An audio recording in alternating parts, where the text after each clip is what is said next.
Chair, recognizes the representative of Freeport, Representative Gideon. Mr. Speaker, I present a House resolution and move its adoption and wish to speak to my motion. Representative of Freeport, Representative Gideon, presents a House resolution moves its adoption. The clerk will read the resolution. House Resolution Number 1, sent by Representative Freeport, Representative Gideon. State of Maine, Bureau of Authority 2016. House Resolution to affirm our state's values and principles. Whereas we, members of the House of Representatives of the 127th legislature, now assembled in the second annual session, and the people we represent, affirm the values and traditions of Maine's people, and proud history and hold strong beliefs in the principles, promises, and ideas of decency towards one another. And whereas we believe that all Maine people have the right to economic opportunity for life and family, the right to safe communities to raise their children, and the right to participate in the democratic process through community retribution. The strength of our state depends on our ability to respect one another and foster environment stability and diverse ideas. And whereas the negative conduct of harmful actions of one members of the whole Maine, we are a state with a proud history of statesmen and statesmen who, without undermining their values, pursue our partisanship to achieve meaningful quality. And whereas, as citizens of the state, though we face many challenges, we possess the resources we need to address those challenges when we work together. While we may come from different backgrounds and experiences, we speak with one voice and conclusions that set the political climate based on fear and personal animosity. And whereas leaders, the states elected leaders, including our government, and all members of the legislature, must be held to the highest standard. We strive to promote a positive image of Maine and reject the tolerance and divisiveness now, therefore we resolve. We pledge to honor the responsibilities entrusted to us by the people of the state. We stand together in our combination of all actions and words that undermine the goodness and fundamental values of people's trust, and build public trust and purpose to government. Furthermore, we commit to continue to move forward together on both the people of Maine. The Chair recognizes the representative of Freeport, Representative Gideon. Thank you, Mr. Speaker. Mr. Speaker, I rise in support of the pending motion because not for a second do I doubt this, that each one of us 151 people, no matter where or when we were born, no matter where in Maine we come from, no matter which, if any party we belong to, came to Augusta rooted in the belief that we could make a difference for the people of Maine, firm in the belief that our work here would be focused on policy and on civil debate. Because though there is no doubt that from one side of the aisle to the other, we often have very diverse visions of what policies make that difference. Our goals are strikingly similar. Eradicate drug addiction? Check. Create jobs? Yes. Educate our children? You bet. We have long been proud of something that makes our work possible. It's been put into motion by 126 legislatures before us, by 73 governors before our time. It's the true meaning of Maine-style politics as usual. Because Maine politics have been known the country over as common sense politics. Our trademark way of governing has long been branded with qualities like respect, moderation, independence, and deliberate policymaking. Our leaders, Democratic and Republican alike, created a model of civility that propelled them into roles of national leadership that have changed the course of not just our country, but of our world. People like Margaret Chase Smith, people like Ed Muskie, people like Bill Cohen, people like George Mitchell. Our diversity of vision has been not a weakness, but instead a source of a great strength. It's what ensures healthy debate and the exchange of ideas that is necessary to craft the best policy. Yes, our debates are sometimes passionate. They should be. They are sometimes difficult too. But there is no place, whether in this chamber or the other, whether downstairs or out in the media, that they should ever sink into the abusive. They should not create fear or threat, not ever. Because democracy itself means that every human being in this country is free to participate without fear of retribution. That freedom is how we do the work that we were sent here to do. That freedom is why the people of Maine can have faith in our system of government. Look, the truth here today is that Maine is in a place of change and transition. We are trying to save our traditional industries and livelihoods while searching for the innovation and jobs of our future. We are trying to keep our people fed and safe while struggling under a burden of economic drag. We are welcoming new immigrants while wondering how we drive the economic engine that will power the needs of all of our people, old and new. In short, we are learning who we are in this day and age in 2016, and that is a rough road. It is an untraveled road. In this space, though, and through this time of transition, we do have the power to land ourselves in a really good place. We can bring ourselves together. We could let this transition bring out fear or ugliness or hate, or we can let it bring out the really good parts of being a human being. The quiet, slow deliberation that we have been known for in this legislature and in this state around constructive debate and policy. Today, now, and next, we are exploring issues that are deeply uncomfortable to all of us. I know I'm saddened to be in this place, and I believe that every one of us in this chamber feel the same way today. But in this discomfort, there is opportunity. There's opportunity to reestablish our vigilance and standing up for the principles of democratic government and the Maine-based values of civility, respect, and diversity. There is a duty to reject politics of retribution or intolerance, divisiveness, and intimidation. There have been days for me these past weeks, and I don't doubt for all of us, that have felt dark, maybe for different reasons, surely so. Last week, when I talked with my 12-year-old about the power of words, what they mean, how they hurt, divide, and divert us from solving our real problems, I felt a deep sense of grief in that conversation. His ultimate question to me, though, Mr. Speaker, was about the party that sits on this side of the aisle here and the one that sits on that aisle, across the aisle there. And his question was about what divides us, as if division was a given, because that's all he could see from a 12-year-old's point of view. And you know something, in that moment, the motion before us now, and what I'm saying to you now, started to take shape. Because I remembered what we've done, at least in the last 3 years that I have sat in this chamber. I recalled how carefully and how bravely we have worked together across the aisle to rise above the loud voices, the divisiveness, and the threats that have existed. I thought about how, because of that courage, because of that collaboration, the laws we have passed have saved lives. Laws like the one that saved 44 lives, Mr. Speaker, from drug overdose, just in the city of Augusta alone, just in the past year. And so I told my son, and I could tell him this with clear eyes and a full heart, that we as legislators, as human beings, as Democrats, as Mainers, and Republicans, we do rise above. I think we can all agree on this. We are no hotshots here. We are 151 pretty ordinary folk. And yet, there is this power we hold that is great. And here's why.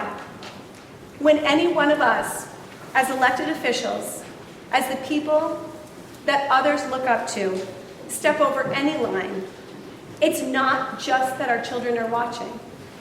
It's not just that our consciences are aware. But indeed, when we step over that proverbial line between what is morally right and wrong, the world and its fundamental order begin to shift. We lose something we can never get back. The ability to look each other in the eye, trust, and work together. On Tuesday, President Obama called on all of us in Congress, in state legislatures, wherever we sit in government, to work together civilly. And Republican Governor Haley of South Carolina gave the Republican response, reminding us that when we turn down the volume, we hear each other better and we get work done. So as Democrats and Republicans together, as independents, and just simply as people of Maine, Let's use this opportunity to reaffirm our values and our commitment and our seriousness to the people of Maine. Let's hold all of ourselves accountable to the highest standard, the one that people of Maine expect, the one that they deserve of us. Mr. Speaker, I ask all of us to join together in doing so, and I thank you. Chair recognizes Representative Newport, Representative Bennett.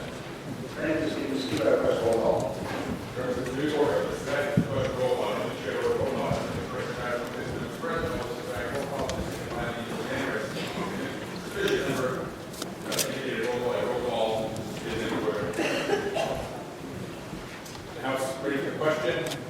Chair recognizes Representative King and Representative Sessions.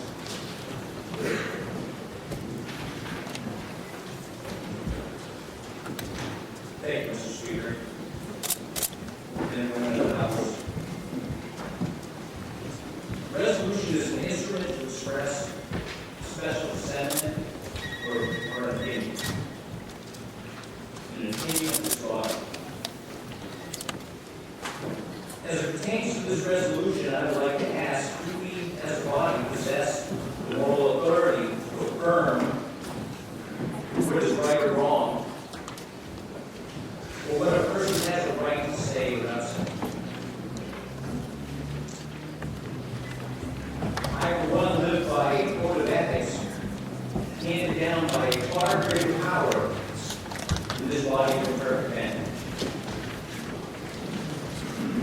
Furthermore, this body has already sworn an oath to uphold the constitutions of Maine and the United States of America. And we also accepted a legislative code of ethics that says legislative service is one of democracy's worthiest pursuits. The Maine legislator is charged with civility and responsibility of conduct inside and outside of the State House, commensurate with the trust placed in that legislator by the electorate. In a free government, a legislator is entrusted with security, safety, health, prosperity, respect, and general well-being of those the legislator serves and with whom the legislator serves.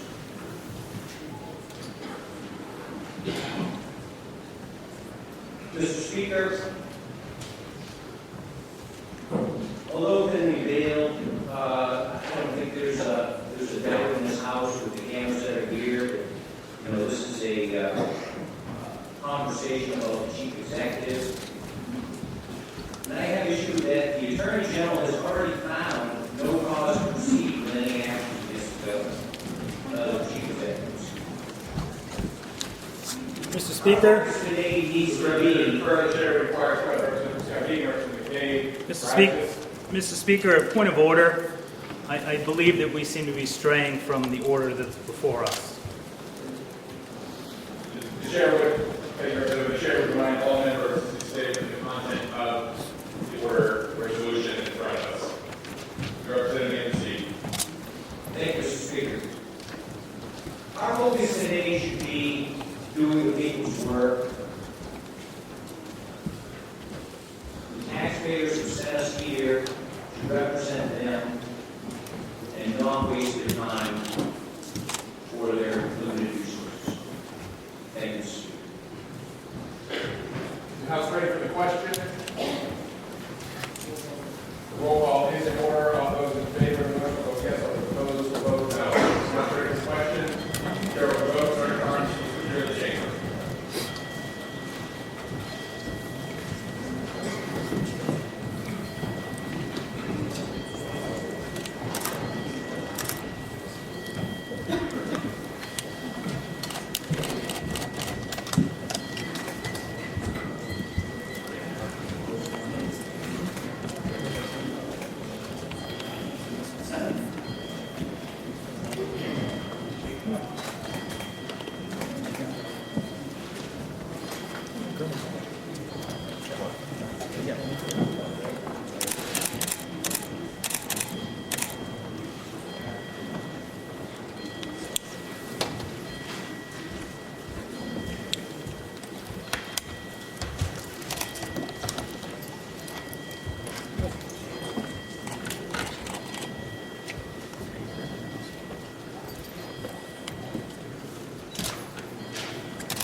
Second call, that's G.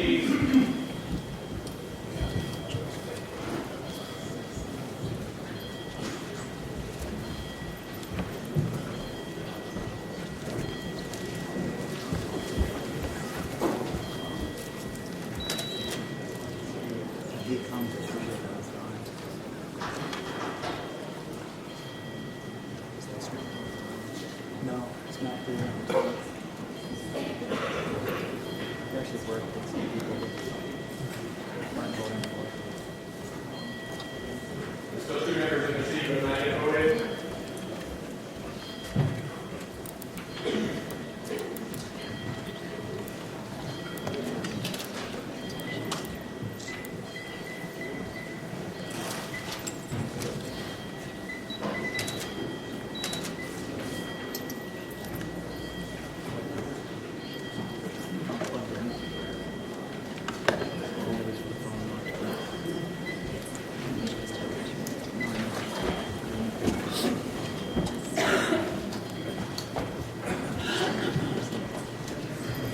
They all now voted.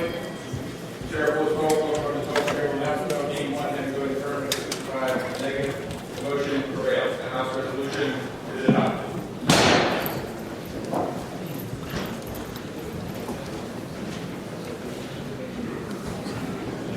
Supervisor authority or House Rule 1.1H, Chair, for appoint Representative Scott to serve as Speaker Pro Tem. Secretary will support Representative Hayes to roster and act Speaker Pro Tem. I know.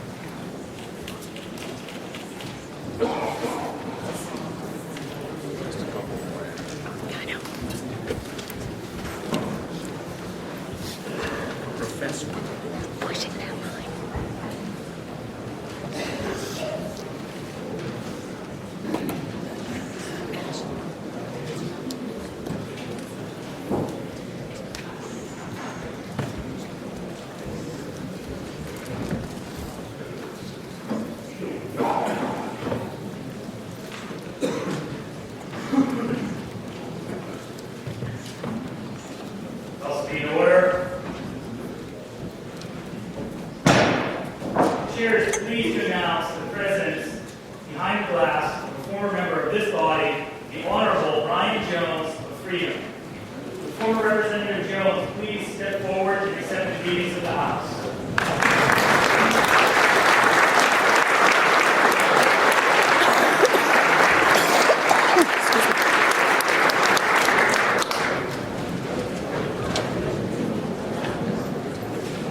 The chair recognizes the representative from Waterville, Representative Longstaff.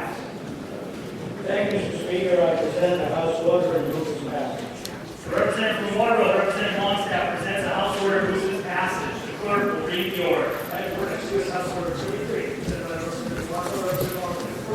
The representative from Waterville, Representative Longstaff, moves that the further reading of this House order be dispensed with. This is now the pleasure of the House.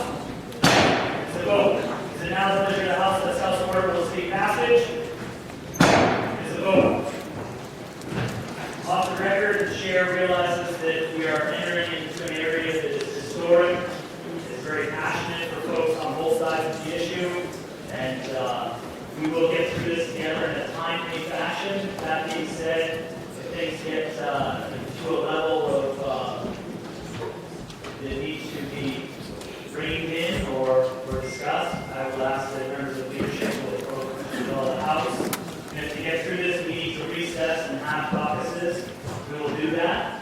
I will be fair today. The order that will be coming out is broad in its description, and I will be fair on both sides of the issue, and I ask folks to be respectful.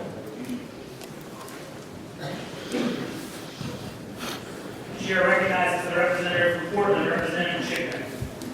Mr. Speaker, I will order when I move its passage. I wish to speak my motion. I request the order be read in entirety. The representative from Portland, Representative Chickman, presents a House order and moves its passage. The clerk will read the United States House Number 34, presented by the Representative Gordon, Representative Chip, co-sponsored by the Representative Representative South Florida, Representative Peters, Representative Ron, Representative Center, Representative York, Representative Little, Representative Friendship, Representative Edwards, Representative Perry, Representative Prescott, Representative Foster, Representative Powell, Representative Warren. State of Maine, whereas the Constitution of Maine, Article 9, Section 5, provides that every person holding any civil office in this state may be removed by impeachment or misdemeanor in the office.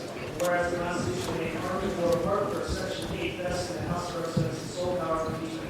Whereas grave and serious allegations have been raised regarding the conduct of Governor LePage, now therefore be ordered that the House Special Investigative Committee is established to investigate allegations of misfeasance, malfeasance, nonfeasance, and other misconduct by Governor LePage, to make a recommendation to the full House of Representatives as to whether the cause exists for impeachment. The committee shall conduct a comprehensive review of allegations of misconduct by Governor LePage, including but not limited to 1. Refusal beginning in 2012 to facilitate the issuance of land and conservation bonds were ratified by voters of the statewide elections held in November 2010 and November 2012 with immediate assistance of extracting compliance with the legislature on income-related issues prior to the governor's carrying out the local rule of the state regarding issuance of the bonds. 2. Alleged use of state assets as leverage to bring about the resignation in 2013 of the president of the World Meeting Conference. 3. Exertion of pressure, March 2013, on hearing officers of the Department of Labor, Bureau of Unemployment Compensations, to favor employers in decision-making. 4. Refusal beginning in May 2013 to allow cabinet members and members of the administration to appear and testify before legislative committees. 5. Alleged use of state assets as leverage to bring about the resignation in January 2015. The President of the Committee filed 676. Request February 2015 that the Human Rights Commission postpone proceeding against a particular business pending before the Commission is ready for the full state assets. The Commission required postpone proceeding. 7. Creation in April 2015 without public notice of violation of the Main Street Access Act of the panel to conduct a review of the Human Rights Commission. 8. Alleged use of state assets and others to intimidate board of directors including the 2015 and terminating its employment of Mark Louise to the House of Representatives. 8. Further order that the House Special Investigative Committee consists of 13 members appointed by the Speaker of the House of Representatives or the Speaker of the Committee, assisted vote appointed by the Speaker of the House of Representatives upon recommendation of the House Minority Leader. And the first name member is the Chair of the Committee. Be it further ordered that the House Special Investigative Committee, 1, shall adopt rules to govern proceedings before in order to ensure due process, whether the fairness of the investigation. 2, they administer votes, compelling attendance, testimony of persons, the production of papers, documents, and other evidence, and vote by subpoena. All testimony, documents, or evidence is necessary for instance, to any inquiry relevant to business or purposes of the committee, punishing person to neglect, refusal, to prepare, or failure to produce papers or documents, provide evidence made by subpoena or prove upon appearance, either with or without subpoena, refuse to be sworn, testify, or produce papers, documents, or evidence subpoena. 3, hire special counsel and such other personnel as may be necessary to carry out the committee's responsibilities. And 4, following is review of the investigation of the facts, circumstances relating to the alleged misconduct, Governor LePage shall submit to the House of Representatives no later than April 1, 2016, its findings and recommendations in the form of the final report, including the committee concluding such action towards the articles of impeachment describing the misdemeanors in office, with which Governor LePage starts. The committee may request from the Speaker of the House of Representatives and the Speaker's designee extensions of the time of the meeting. The chair recognizes the representative of Portland, Representative Chip. Mr. Speaker, ladies and gentlemen of the House, it is final time to hold the Chief Executive accountable. This House was recently exactly that by using the moving process outlined in the Maine Constitution for the House of Representatives to hold the Chief Executive accountable to the rule of law, the process of impeachment. This is the process outlined under Article 4, Part 1, Section 8. This House order seeks to establish a bipartisan congressional investigation committee made up of 13 members, with 7 appointed by the majority party, and 6 appointed at the recommendation of the minority party, to look at 8 specific counts where I and others feel the Chief Executive abuses power, misuses public assets, committed official questions, potentially violating the laws of the state of Maine. Only one of these counts, the Google League, has ever been investigated. The other 7 counts, which some would say were just as egregious as the Google League, have not been investigated, and this House will allow them to be. All 8 counts will be reviewed and investigated by April 1st, when the committee will present its final report recommendations to the full House of Representatives. These recommendations will include, if the committee decides such action is warranted, articles of impeachment describing the misdemeanors in office for the chief executive charged, and the House can then hold a vote on such articles. When we were all elected, we were sworn in to an oath to uphold the laws of the state of Maine and follow the Maine Constitution. This is an oath I take very seriously. Mr. Speaker, ladies and gentlemen of the House, I am no longer willing to look the other way. The chief executive abuses his power and forces people out of jobs because he wants to. I am no longer willing to let the chief executive get away with his actions that some legal experts have said are not legal. Enough is enough. I have heard a lot on the timing of this House order. The timing is never right to take up a House order like this, and I wish we didn't have to be in the place we are today. I wish the chief executive had not refused beginning in 2012 to facilitate the issuance of these Maine conservation laws that were ratified by the voters of our state in statewide elections held in November 2010 and November 2012. And I wish the chief executive did repeatedly insist on extracting compliance from the legislature on unrelated issues prior to carrying out the will of the people of the state regarding the issuance of these laws. I wish the chief executive didn't use state assets to leverage the criminal resignation in 2013. The representative defer. The chair recognizes the representative from Newport, Representative Burnett, and inquires by the representative process. Mr. Speaker, in regards to the comments by the good representative from Fort, Representative Chipman, the point would be is that he's making allegations, and these are only allegations. He's making statements of fact as to what he is saying. So I would appreciate if the chair would keep me focused on the allegations only, because there's been nothing proven in regards to what he suggested. Thank you. The chair will remind all members, these are allegations before us as written in the order before us, and as the chair has said before, I will try to conduct this debate as fair as possible, but I will remind all members what is before us, that this is at hand. The representative may proceed. Mr. Speaker, I wish the chief executive didn't allegedly use state assets to leverage the criminal investigation in 2013 of the president of the World Canadian Congress, Jason Carroll. I wish the chief executive didn't allegedly exert pressure in March 2013 on hearing officers in the Bureau of Unemployment Compensation of the Maine Department of Labor to favor employers in their decision making. I really wish the chief executive didn't allegedly refuse beginning in May 2013 to allow cabinet members and members of his administration to appear and testify before legislative committees. I wish the chief executive didn't allegedly use state assets to leverage to bring about the resignation in January 2015 of the Maine Community College System President John Fitzsimmons.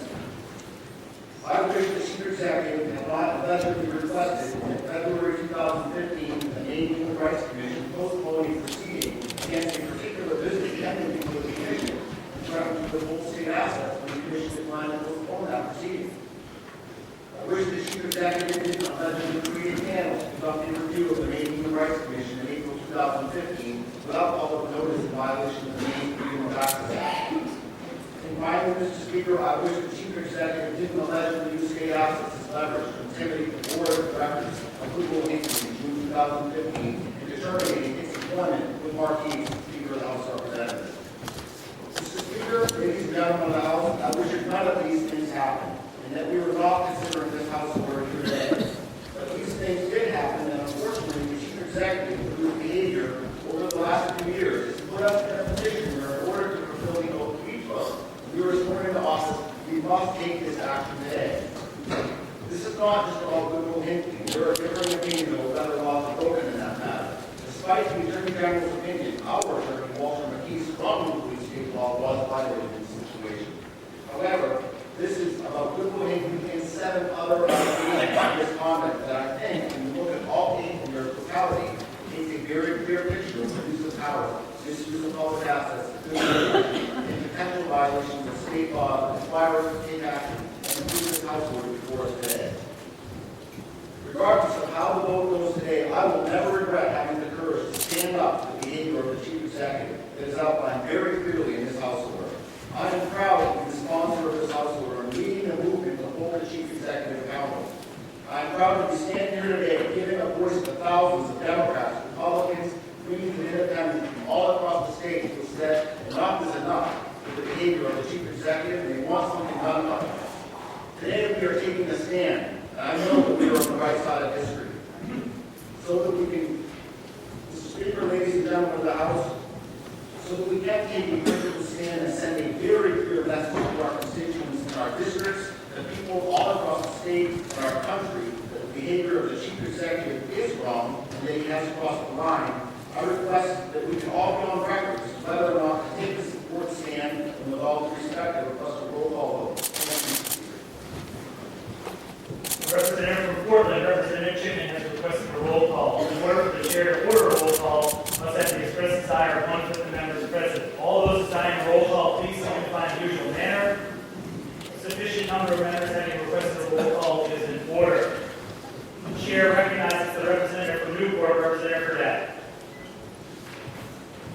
Thank you, Mr. Speaker. Mr. Speaker, I move to definitely postpone this order, and I request a roll call.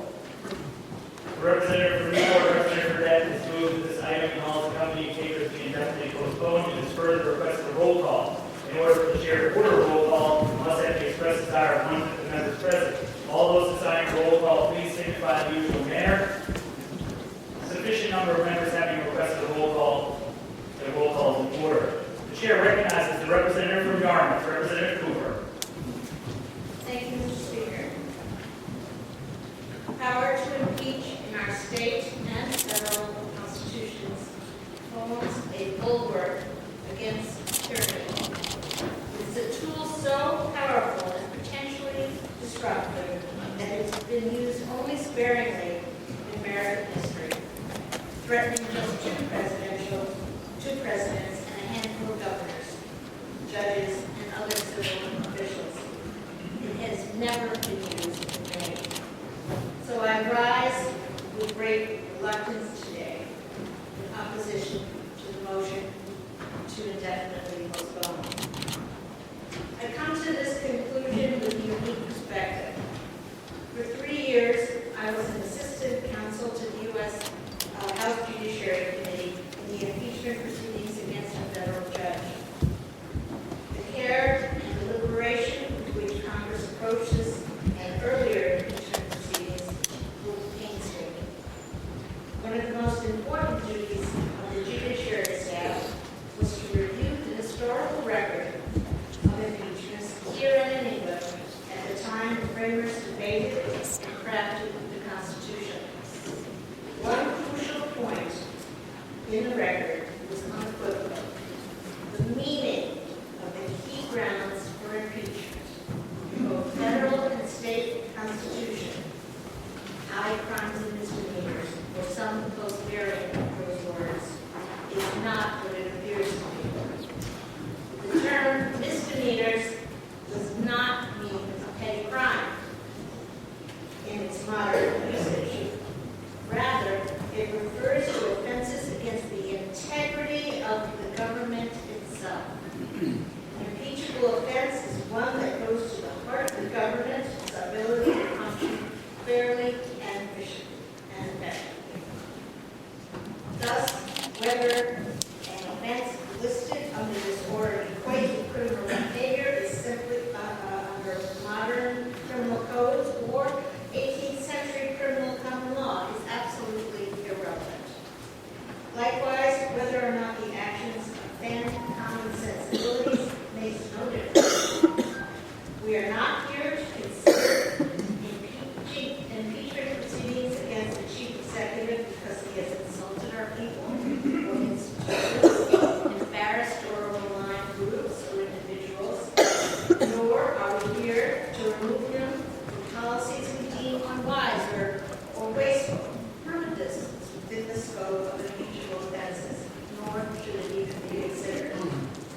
U.S. Supreme Court refused to set aside the conviction on the grounds that this novel procedure arguably was at odds with the words of the Constitution. So, because impeachment is a political process, the House and Senate have the right to proceed differently in each impeachment case, abide by the rules it crafts for a particular proceeding, and determine the facts and penalties, if any. Hence, there is little guidance in the federal and state constitution or statutory law on impeachment standards and procedures. This is not to say this intentional flexibility gives us license to act arbitrarily or arrogantly, proceed without guidance from our constituents, or act in blatantly unfair ways. The Constitution provides a check on such abuses. We are, of course, accountable to the voters, and in Maine, that day of reckoning comes quickly. One principle should be paramount. We are duty-bound to protect the Constitution and the people it serves, nothing more and nothing less. In order to proceed with an impeachment investigation contains 8 charges, the special committee would be required to address. It would remain the duty of the full House to determine these facts regarding the charges and determine whether or not any or all are impeachable offenses that should be tried by the Senate. In this sense, our function is similar to a grand jury, although the charges and penalties are civil in nature. I support this order because I believe that a case can be made that these charges fall within the scope of impeachable offenses. Whether any do will depend on investigations and debates following. I will not fully review all of the 8 charges. I am confident that other speakers will cover this terrain. But I would like to suggest a framework for understanding their significance. Looking at one charge does not give the House an accurate appreciation for the damage that these actions may have caused. It is the pattern, the repetitive, albeit unpredictable nature of the Chief Executive's disregard for the role of the legislature, the independence of the judicial process, for the right to dissent without fear of retribution, that together make the case against him. It is the interference with the balance and separation of powers that are fundamental to our democracy that matters. Indeed, historically, the House has often impeached on an article that combined all the individual charges. First, there are the charges relating to the interference with the responsibility of the legislative branch. As representatives, we are guardians of the integrity of this institution, consequently, the rights of the people. We are the branch closest to the people. We are also the People's Assembly in another sense. We bring geographical diversity to the table, as well as a wide variety of expertise, experiences, and skills.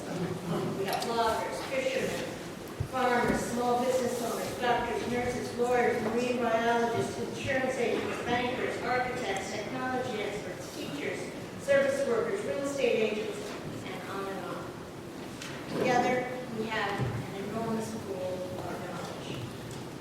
Nevertheless, the Chief Executive, day one, has refused to meet with Democratic leaders and House committee chairs. He has also limited access of his department heads and experts to legislators and legislative hearings. The Chief Executive may have a right to question himself, but barricading the executive branch crosses the constitutional line. Effective government depends not only on sharing power. The member may defer. The chair recognizes the representative from Newport, Representative Burdette, and inquires why the member rises. Mr. Speaker, questioning the germaneness of the Speaker's representation with regards to a motion on the indefinite postponement, and as it relates to the motion, would suggest that it's not germane to be focused on the motion for indefinite postponement. That would be helpful. The chair will remind all members that the motion before us is the motion for indefinite postponement made, there was opposition to the pending motion, and this reminds all members that the motion before us is a motion to indefinitely postpone. That's The correct. member may proceed. Thank you, Mr. Chairman. All my remarks are directed towards my opposition to the motion to indefinitely postpone. Effective government depends not only on sharing power, but sharing opinions and information. Yet, as paragraph 4 of the House order states, the chief executive has refused, beginning in May 2013, to allow cabinet members and members of the administration to testify before legislative committees. The executive branch collects and holds information vital to nearly every decision the legislature is obliged to make. In many cases, it has a monopoly over this information. After we develop a budget or assess the chief executive's budget without accurate financial data, too often we have been forced to operate in the dark.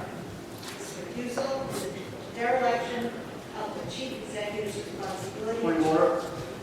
The member will defer. The chair recognizes Representative Newport, Representative Burdette.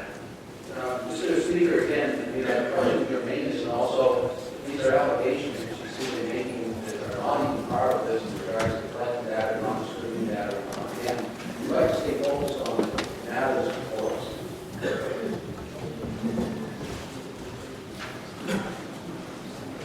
The chair will remind all members that the order that's before us is broad, very broad. That being said, let's keep all remarks today to the order that's before us, as well as the pending motion, which is a motion for indefinite postponement. The member may proceed. Mr. Speaker, too often,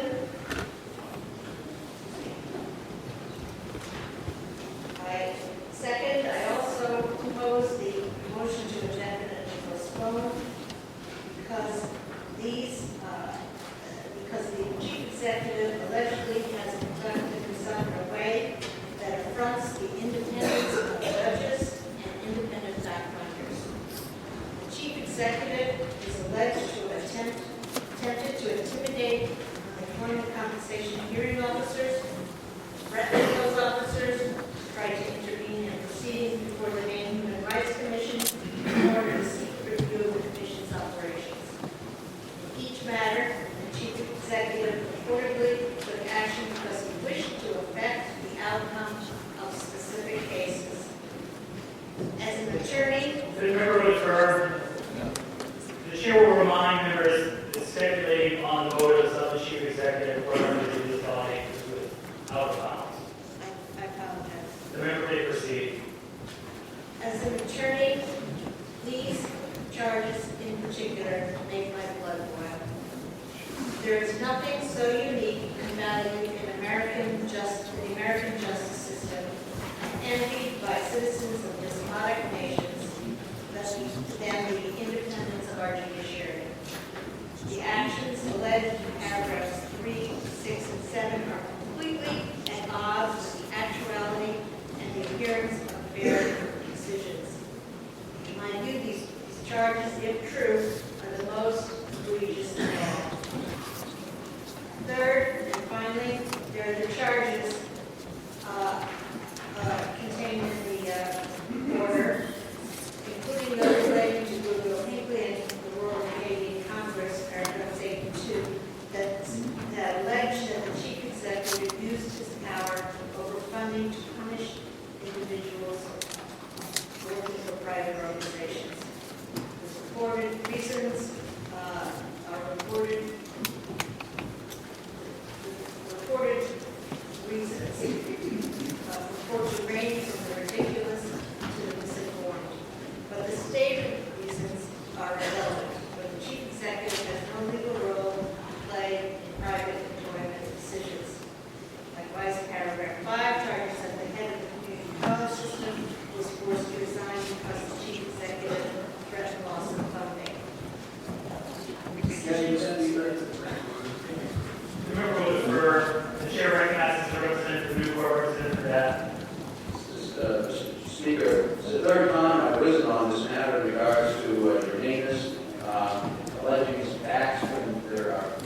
the allegations. And again, trying to bring this back to simply the motion and I think it's time to make sure that the body understands that we're focusing on that at that level.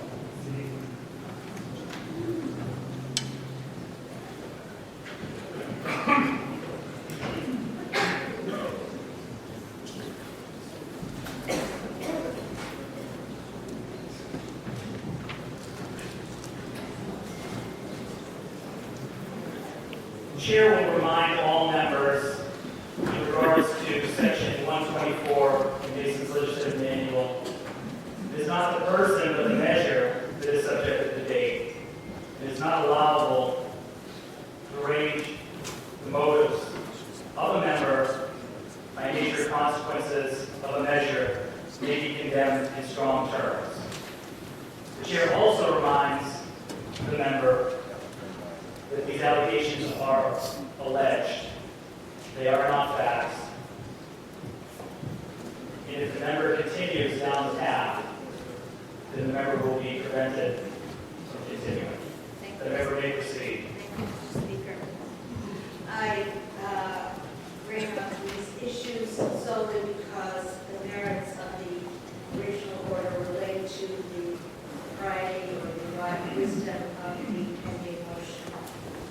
But finally, I will end by saying I'd like to quote eloquent and timeless words of Congresswoman Barbara Jordan of Texas, member of the U.S. House Judiciary Committee, who voted to impeach President Nixon. In the tense moment before that vote was taken, she had this to say in her rich, commanding voice that still reverberates in my mind. And I quote, "My faith in the Constitution is whole. It is complete. It is total. I am not going to sit here and be an idle spectator to the diminution, the subversion, the destruction of the Constitution. My faith in the Constitution is also whole, complete, and total. I, too, refuse to be an idle spectator to the diminution, the subversion, the destruction of the Constitution. We have been bequeathed a brilliant scheme of government with the tools necessary to keep democracy alive, to nip nepotism in the bud, to prevent further transgressions against our people. Let us not squander these powers, nor dishonor the courage of people like then Congressman Bill Cohen, who stood against the pressures of his own party and his party leader, and who, by following his conscience, changed the course of The chair member will defer. The chair recognizes the representative from Newport, Representative Burdette, requires 11 member rises. Point of order, I just want to suggest that the good representative's remarks seem to imply that if someone doesn't vote for this, that somehow they don't support the Constitution or they don't support the laws of the country and whatnot. So while I understand what the point of what she's making is, I think it's disparaging on voters of those who don't they want to support the motion that was postponed. The chair will agree and reminds all members not to speculate on motives but to speak at the issue at hand. The chair recognizes the representative from Kittery, Representative Rikerson. Thank you, Mr. Speaker. I rise against the motion. Mr. Speaker, and members of the House, a year ago, we took a sworn oath of office to uphold the laws and the Constitution of the state of Maine. Article 1 of our state constitution states that every citizen may freely speak, write, and publish sentiments on any subject. We know that democracy is powerful, but we also know it must be handled with care. When any citizen's job is threatened due to their beliefs, free speech is threatened. When government officials are prohibited from speaking in legislative committees, public hearings, free speech is threatened. When legislators have to consider repercussions for their political stands, free speech is threatened. When the will of the voters in the ballot box is ignored, free speech is threatened. The member will defer. The chair recognizes the representative from Newport, Representative Burdette. Again, in regards to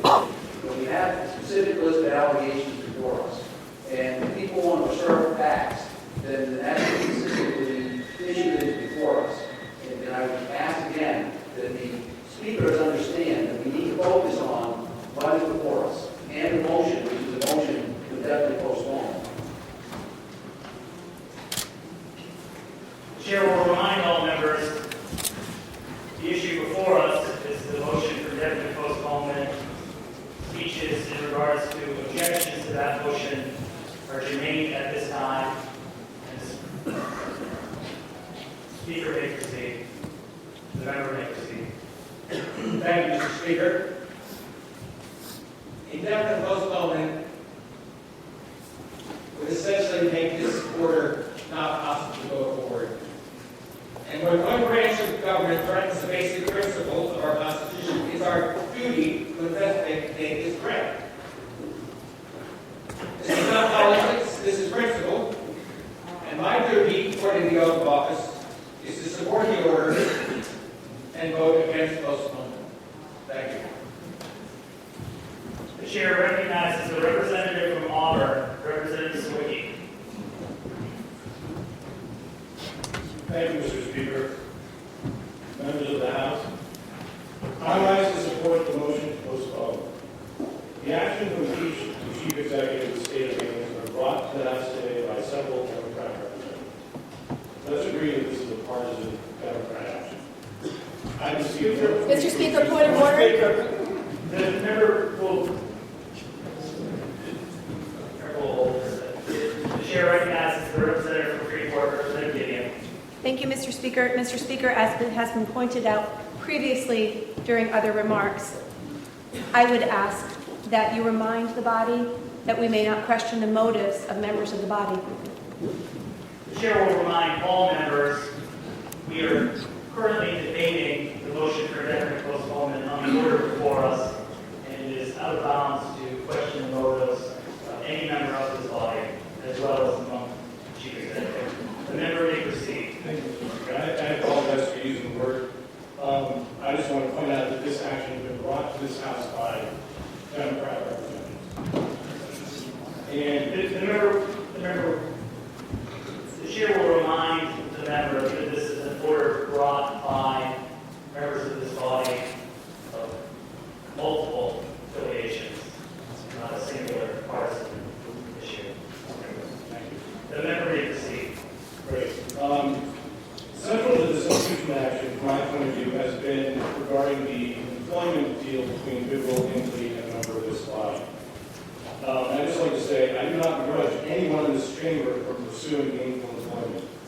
We all know how hard it is to find good-paying jobs in this state. In fact, I wish we were spending our time today discussing new ideas to make Maine more attractive to businesses, to grow jobs, and help make families put food on the table. Having said that, people in Maine do not expect their elected representatives to use the privilege of their office to maneuver the wings of jobs in taxpayer-funded organizations. Mr. Speaker. On these little offices. The representative will defer. The chair recognizes the representative from Freeport, Representative Gideon.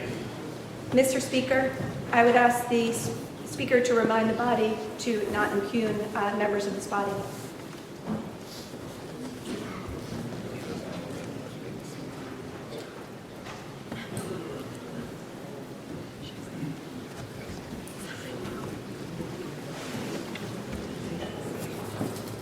The chair will remind all members that going forward, if there's questioning of members' motives or impugning the character of a member of this body, the ability for that member to continue speaking will be denied. The chair will also remind members that the indefinite postponement motion before us allows for the opportunity on debate of the original order. While the motion before us is a motion to indefinitely postpone, it still allows for debate for the order that is listed before us. The member may proceed. I sincerely believe the Speaker is a good person, and I commend him for his performance in his role as Speaker. I have no desire to see any action taken against the Speaker in this matter. I hope he concludes his tenure on a positive note. This session is successful in making a good job to support his family. Likewise, I believe the Chief Executive is also a good person at heart. Some may take exception to his personal management style, but I do not support taking any action against the Chief Executive in this matter. 4-3 will do nothing to benefit the everyday lives of Mainers. For that reason, I encourage both sides of the aisle to definitely postpone 4-3. Thank you. The chair recognizes the representative from South Berwick, Representative Beavers.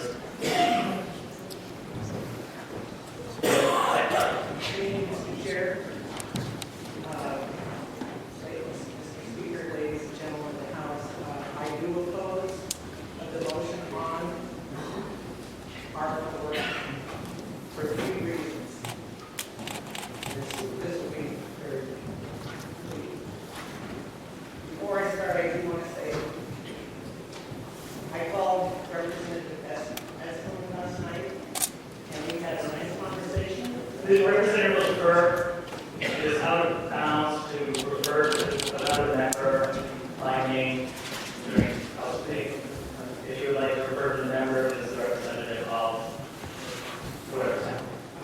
The member may proceed. I spoke to somebody did body, and we share ideas, and we totally did not agree. But I think we respected each other when we did. Which is what I hope we will do the rest of this discussion. My personal 3 reasons for being a co-sponsor of this bill are, in my heart, the investigative order is the right thing to do. I find unconscionable the pattern of behavior by the chief executive that I observed over my 5 years in the legislature, and I believe that behavior has harmed tens of thousands of neighbors. Secondly, more of my constituents, Republicans, Democrats, Independents, Greens, have supported this issue than any other in the past 5 years, and that includes health care, property taxes, gun safety, GMO labeling, all of which I heard comes out of pros and cons. And finally, my 3rd reason is if by some form of miracle this bill passes, we have a bipartisan opportunity to clarify the meaning of this misdemeanor relative to the impeachment process, irregardless of who's on the session board. Thank you. The chair recognizes the representative from Kennebunk, Representative Davidge. Thank you, Mr. Speaker. Ladies and gentlemen of the House, I am not so presumptuous as to believe that I will change minds today. But I ask for your respect for my need to express for the record, posterity, why I agreed to put my name on this order as a co-sponsor. Therefore, I ask you to vote against the motion on the floor to adopt that postpone. This is an important moment in the history of this body. When we each of us must consider evidence and consult our conscience, and vote not as a Democrat or Republican or Independent, but to vote as a legislator. We are honored to serve here, not because of who we are, but because of who we represent.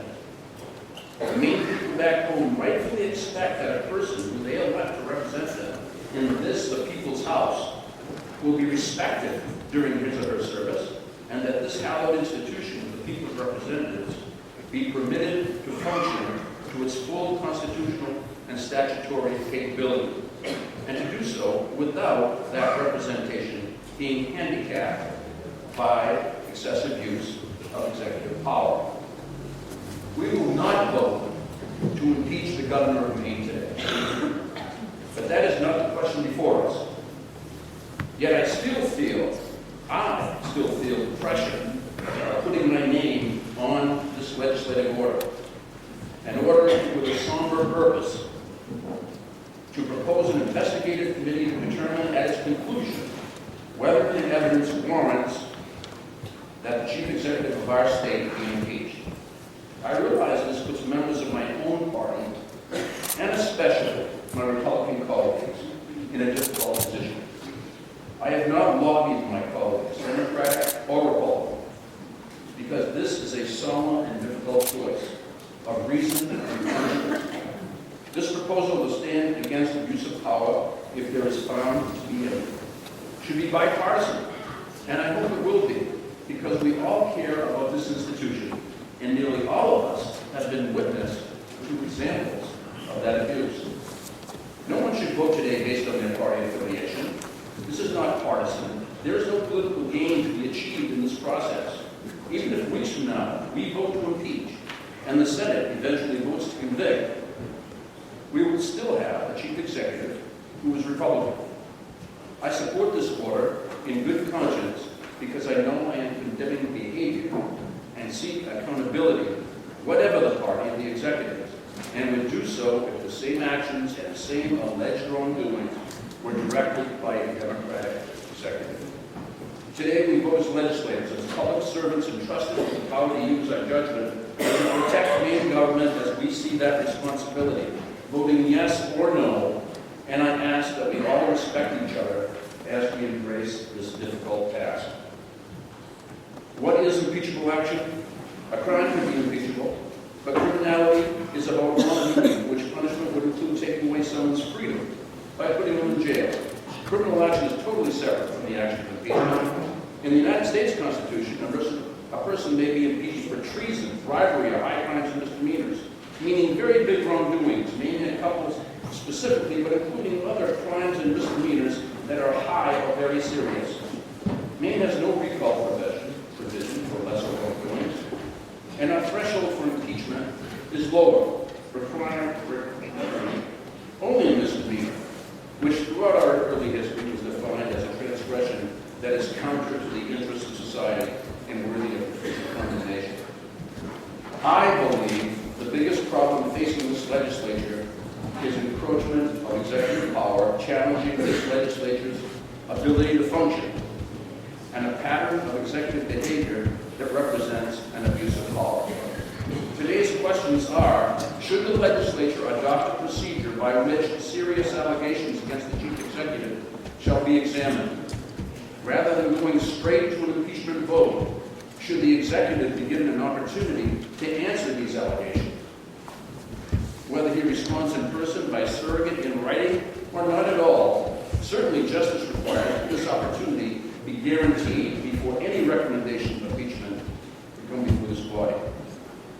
The order before you provides this fair process by which, at its conclusion, each member of the committee must consult his or her conscience to decide if a recommendation for impeachment should be brought forward on any allegation.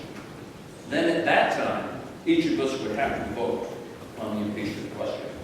But today, given the facts of the Goodwill Hinckley report and the experiences endured last session, we vote on the only recourse provided by statute or the Constitution to allow a process by which this legislature can decide if it is necessary to take action to protect Maine government from the abuse of power by the executive.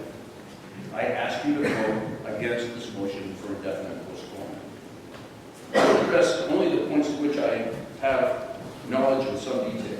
Why detail? Because we as legislators understand that the wisdom of any action should be taken only after dissecting the reasons for its proposal. As I attended and listened to the Government Oversight Committee meetings last summer and fall regarding the Goodwill Hinckley investigation, I will begin with that for which we have established facts, and relevant facts should be part of this record on this day. The Government Oversight Committee empowered an independent state agency to investigate if and how the actions of the governor and his close advisors threaten the withholding of funding for Goodwill Hinckley, and if that threat brought about the firing of the school's president. Point of order. Member will defer. Chair recognizes the representative from Newport, Representative Burdett. Required by the Representative Rises. Thank you, Mr. Speaker. In regards to the report of Goodwill Hinckley that came on the Oversight Committee, there was a divided report with regards to that. So while there were in fact investigation in the report conducted, people can interpret that in different ways. And so I certainly don't want the body to think that there was some sort of facts that were established that were agreed to in a unanimous fashion out of the committee, because my understanding was that there was a divided vote of the committee with regards to the report. Mr. Speaker. The chair would remind all members the order before us makes reference to the work of the Government Oversight Committee.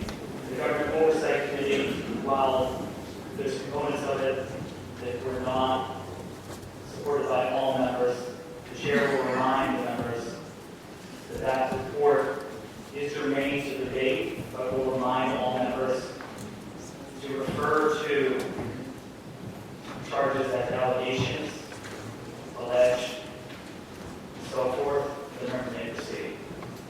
Thank you, Mr. Speaker, and I believe I've taken pains to address the concerns expressed. Accepting that the word support was used in place of funding, the answer in both these cases we're talking about is yes.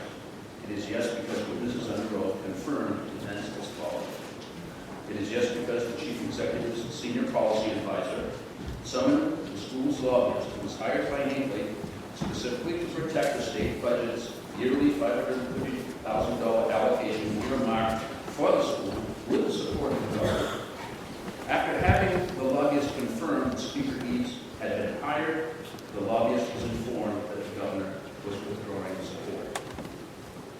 It is yes because the chief executive's acting commissioner of education warned the school board's chair of the governor's displeasure. Point of order.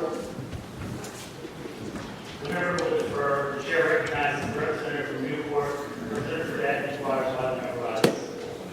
Again, speaking in regard to the motion for indefinite postponement, we understand the allegations that are in there. Again, in regards to the report, people have access to that online. They can read it, they can interpret it the way that they want.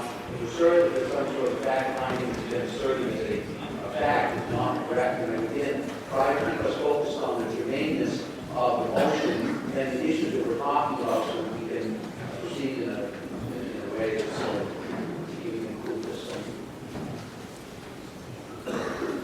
Off the record, in the beginning of this debate, the chair recognized the historic nature of this debate, as well as the wide scope of the order before us, and recognizing that folks on both sides of this issue would be very uncomfortable in having this discussion. The chair is trying his best to allow for discussion that relates to the order that is before us. There are other members who will speak. I can't guess, but I imagine they may speak to the same issue.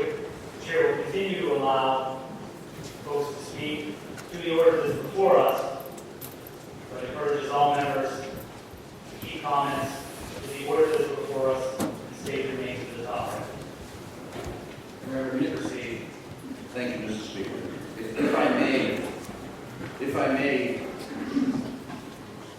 comment, this body, this chamber, is a place where there is a greater degree of freedom of speech than anywhere else in these world.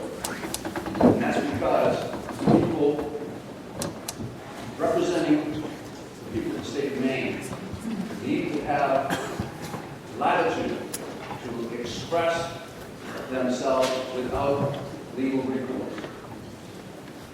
We fully have to respect each other, and I'm going to try to stay within the facts as they are understood, as they are corroborated by multiple people. I personally have no allegations that would be unfair, and I want to be correct that that is in fact the case. I'm not going to spend a lot of time on this, but this public record needs to be established as to why this motion to indefinitely postpone should be defeated. If I may continue. The member will defer. The chair will draw the member's attention to the quorum in debate, section 120, quality of members in debate. In regards to freedom of speech, it involves obedience to all the rules of debate. The language used by members during debate should be temperate, chorus, and respectful. The member may proceed. Thank you, Mr. Speaker.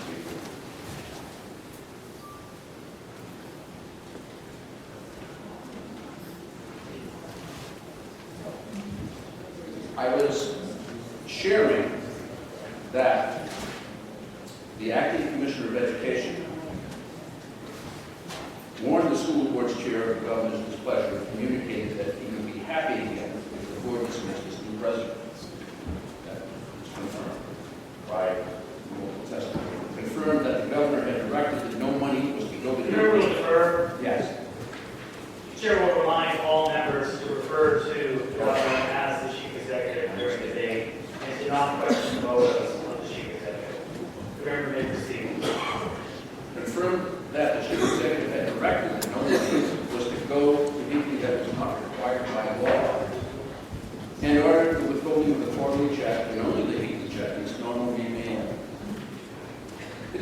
because the chief executive personally telephoned the Evening Board Chair, and he was the president of the Harold Alpha Foundation. Chair will refer, the chair will remind all members to refer to the actions of the chief executive as the alleged actions of the chief executive. The member may proceed. Testimony was received that the chief executive did contact these two members and invited these two to express displeasure, to vent his criticisms of the speaker, testimony revealed, and to declare his support for Haley had ended. And both men responded by alarming the issue of all financial consequences resulting in the eventual dismissal of the speaker. And finally, it is yes, because the chief executive, in a taped interview with WMTW, admitted to that due to the hiring of the speaker, he threatened with vote funding, added, I did, quote, I did. If I could, I would. Why wouldn't I?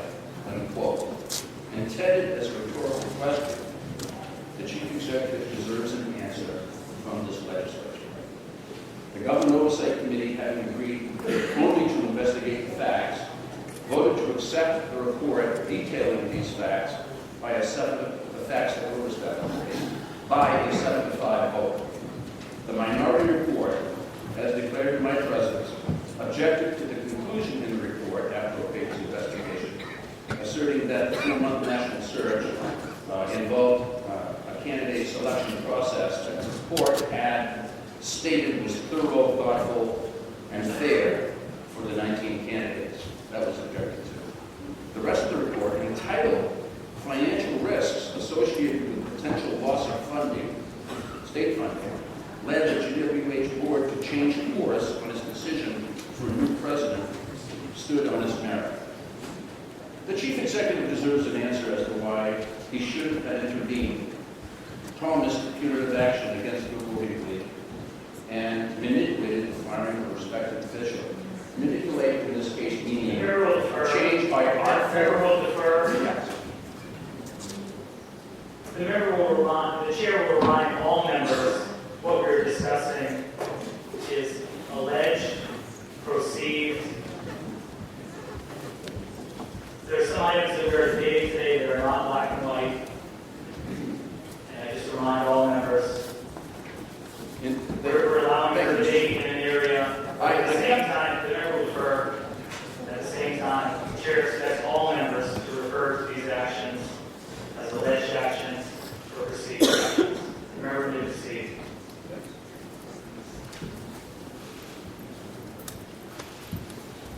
I use that word because it means changed by artful or unfair means, as the circle's purpose.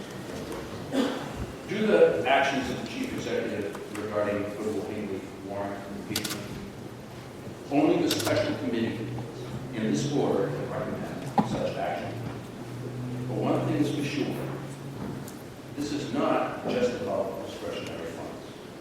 Using one's position of power in government, using one's position of power to cause a political foe to be fired from his job outside legislative service, I believe is a serious abuse of power. And I ask you to vote against indefinite postponement. Of the items in this list of allegations included on this order that is most concerning me regards the undermining of legislative power and impeding the ability of the legislature to carry out its duties. Last May 29th, the chief executive announced that he began vetoing all bills sponsored by Democrats. In his veto message in the legislative calendar, he stated that means a Democratic sponsor was without a bill. The chair, the member will defer. The chair will remind the member we are speaking to the order that is hand. I believe the member is straying from the area that is not listed within this order.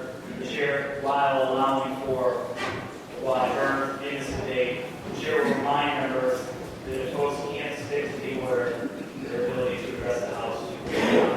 The chair, the member may proceed. Thank you, Mr. Speaker. Item number 4 on the list deals with the undermining of legislative power. And I would not go into detail about the vetoes or the blanket vetoes that were vetoes of Republican and Democratic bills that executive is changing our rules. But I will not pursue any of that.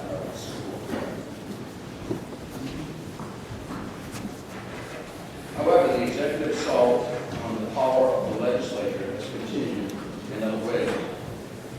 I grew up in South Portland. My South Portland high school class training had the inscription, "Knowledge is power." This much I know. Knowledge is an essential ingredient in the making of good law. Access to information is required for the legislature to carry out its constitutional duties. How can representatives ensure that they have the knowledge to do their duty? Now, in state and national government, there's quite a difference here, because in the national government, they have a security net. Congress has appropriations to enable its members to research, analyze, and digest information. House members get between $1.25 and $1.5 million to hire up to 18 staffers, 5 of them on average being policy people. Wouldn't that be nice? The chair would remind the member to stick to the order that is before you, before the House. The member has been warned, Thank you. and the member, Regarding this item is the number 4. last warning. The member may proceed. Regarding item number 4. But the average citizen legislature in Maine state government has no office or staff. As lawmakers, our committee process requires more reliance on the executive branch for information about government, guiding us to revise law and make budgets than as Congress. Item number 4 addresses the executive's refusal to allow cabinet members and members of the administration to appear and testify before legislative committees. How can the legislative branch and its appropriations committee create an accurate and viable option for a budget without cooperation from the Maine Revenue Service? They shouldn't have to. How can we legislators, who have no personnel or personal research staff, learn the information we need to make informed decisions if we don't have access to the very people who run the agencies specific to our committee assignments? It's an unacceptable roadblock to good government. Why must communication be stalled to the point that all questions to department heads be vetted through the office of the governor? It should not. Any impediment to or paralysis of legislative ability caused by executive action is improper use of executive power and deserves an aggressive response. Such a response is before you if you will vote against the pending motion. And very briefly, the third item of concern for me is that executives' pattern of unhealthy behavior that I believe could be corroborated by an investigation of some of the remaining allegations listed in the order. Some of them alleged use of political extortion by threatening withdrawal of funds. The established facts and whether they are deemed impeachable offenses would be the responsibility of the proposed committee. But for that to happen, we would have to defeat the motion in front of us. Those are my 3 concerns. I cannot abide by the assertion that the chief executive's actions are just politics, not here in Maine. Mr. Speaker, I'm aware that separation of powers invites conflict, that even in my lifetime, the relationship between the branches here was tested in the mid-1970s and early 1990s. But the legislature prevailed as a strong institution because the people's representatives were not subjected, as I believe it is today, to a sustained executive onslaught, to an unprecedented use of executive power which diminishes the legislature's power and effectiveness. I am proud of this moment to stand up for this institution, citing what I believe to be executive abuses of power, and using the only power given to us to insist that this should not, and enforce that this will not continue. It is appropriate that the most powerful political leader in the state realize that if he abuses his power, especially against the people's representatives, that we not just protest, but demonstrate as an equal branch of government that such actions will not be tolerated. If we fail to use the tools given to us to protect this institution at this time and place in Maine's story, I fear that we will one day look back with regret. The separation of powers first implemented in the American experiment was designed to force collaboration and compromise. The system breaks down if an executive extorts his will, especially as a modus operandi, an ongoing plan of action. by the way, as defined by Merriam-Webster, is to obtain by force, intimidation, or undue or illegal power. Although public officials have the right to do certain things, reasons for doing them and the consequences of doing them do matter. The President has the right to use the FBI, the military, and even a special telephone to command the officers of nuclear-armed submarines. But use of these powers, especially for personal reasons or retribution, by an out-of-control President are certainly impeachable offenses, even under the higher federal standards of impeachment. So here in Maine, a power delegated to the Chief Executive by the Maine Constitution also may be used in such a way that constitutes abuse. The abuse may lie in the reasoning, the purpose behind the use of executive power. On the floor of this House chamber, we are forbidden to speculate on the motives of fellow legislators or the Chief Executive. So we deal only in facts. Fortunately, there is a factual record because the Chief Executive has explained its reasoning, and I say that reasoning constitutes abuse of power. Directing punitive actions, legal actions, actions that may fall within executive jurisdiction. Directing those actions for reprehensible reasons is unethical and therefore impeachable. The purpose, the motivation of a public servant's action is usually disallowed in this chamber because it is normally conjecture and unprovable and therefore unfair to condemn. But when an official confesses to his motivation, trumpets it to enlighten his foes, purpose is no longer accusation, but fact. It is important that here today, to be fair to all, we only deal with facts. So, Mr. Speaker, the question is not about Democratic or Republican politics, liberal or conservative ideology, or even national embarrassment. The question is and should be about abuse of power and only about infractions that threaten the practice of good government in Maine. I approached this as a teacher and student of government who, starting in 1975, led annual field trips that brought hundreds of young minds to the State House. We need to hold ourselves and our Chief Executive to a standard of public trust that inspires a new generation to serve in public office. What we witnessed here in Augusta in 2015 must not stand as a precedent for future leaders. The fact is that the Chief Executive from Waterville, the Speaker and representative from North Berwick, this representative from Kennebunk, you and all of our colleagues are only the current members of an always changing cast. What is important is not us as individuals, but the offices we represent and the ability of our institutions to effectively do the people's work. Separation of powers between branches requires us to work together, and that relationship should be based on the respect one should receive as an elected representative of his or her constituents.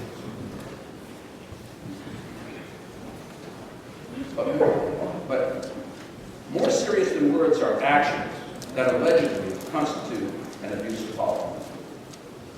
And public announcements regarding them, which demonstrate that few boundaries are recognized and therefore deserves the strongest legislative action in response.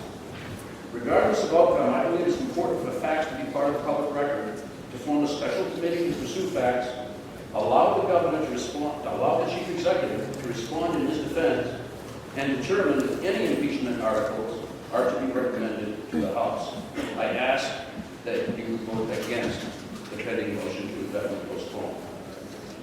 So yes, this order provides a vote to possible impeachment.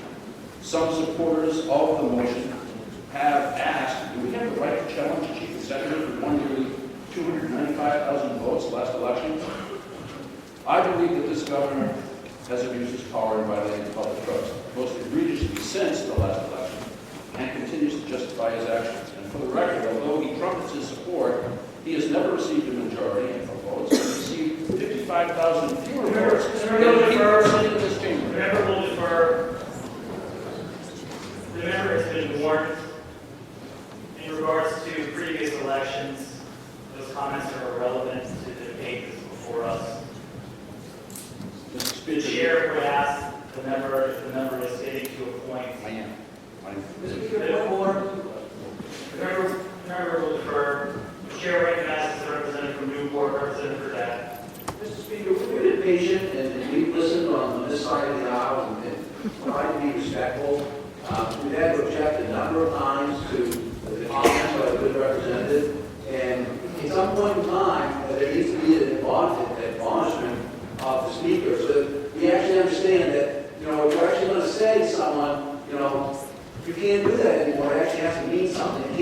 like after the 15th time. House be in order. Representative LePage.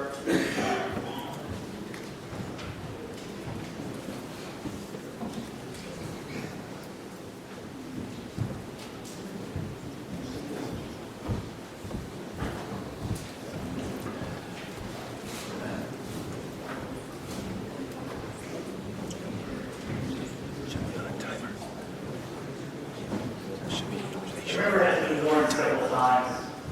The last warning was referred to as the last warning. The chair is moving on to someone else at this time. The chair recognizes the representative from Hallowell, Representative Warren. Thank you, Mr. Speaker.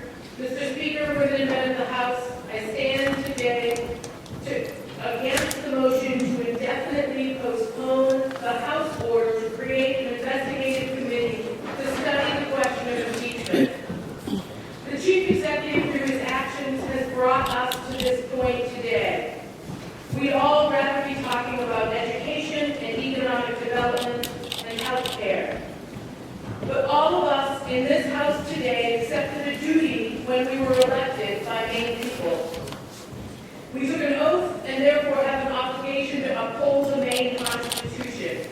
Today we are confronted by a chief executive who has allegedly used the power of his office to improperly intimidate and coerce Maine citizens, serving on boards of the Acadian Congress, the State Community College System, the Human Rights Commission, the Land for Maine's Future, and by his own admission, Goodwill Hinckley. Is this a precedent we want future chief executives to follow? We are in a situation like that which faced first-term Maine Congressman Bill Cohen 40 years ago in the investigation of Richard Nixon. Cohen described the feelings of legislators in these words, and I quote, "Each of us, by a force of circumstances beyond our desire or control, was placed on a high wire that was strung between disloyalty to party and disloyalty to principle," unquote. That's where we are today. We are all on a high wire, regardless of our political affiliation, weighing the political advantages of burying our heads in the sand and ignoring these alleged abuses of power against the political cost of standing up for the powerless. A fellow representative of Bill Cohen's on the House Judiciary Committee, William Flowers of Alabama, expressed the choice that they faced in these terms, and I quote, "I felt that if we didn't impeach, we just ingrain and stamp in our highest office a standard of conduct that's just unacceptable," unquote. That is the issue we are voting on here today in Maine. Are we going to say to this chief executive and to all future Maine chief executives that such abuses of power constitute acceptable political behavior? That the House of Representatives of the state of Margaret Chase Smith, Bill Cohen, Ed Muskie, George Mitchell, and Olympia Snow are now afraid to stand up and say enough is enough? The chair will remind all members that during the House debate, not to question the intent and character of other members. The member may proceed. Thank you, Mr. Speaker. This isn't an issue of Democrat or Republican. It isn't an issue of conservative or liberal. It isn't an issue of whether or not to abide. It is an issue of whether or not to abide by the letter and spirit of the Maine Constitution.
Note from London, this is your Mike Clark.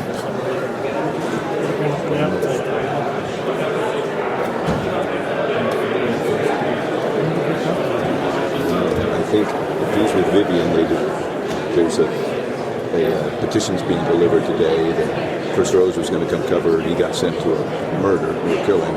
So they're getting Vivian over here to do that from something else she was doing. I don't know if they're together, but he wouldn't be able to get into your car. You didn't leave anything downstairs. So, don't know. Maybe he found it from before.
Doing it live, and we're going to do a story. You're going to do a story on this? Really? So I've been trying to clip stuff on it.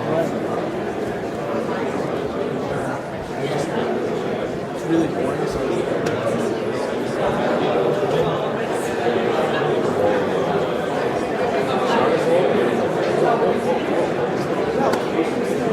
I get excited. I'm like, oh, shoot, it's right.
like, she's like, oh, that's terrible. I heard that.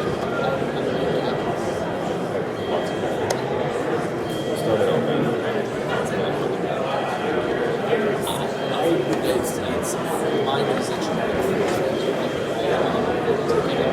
Terrible to offend, really good to my parents and brother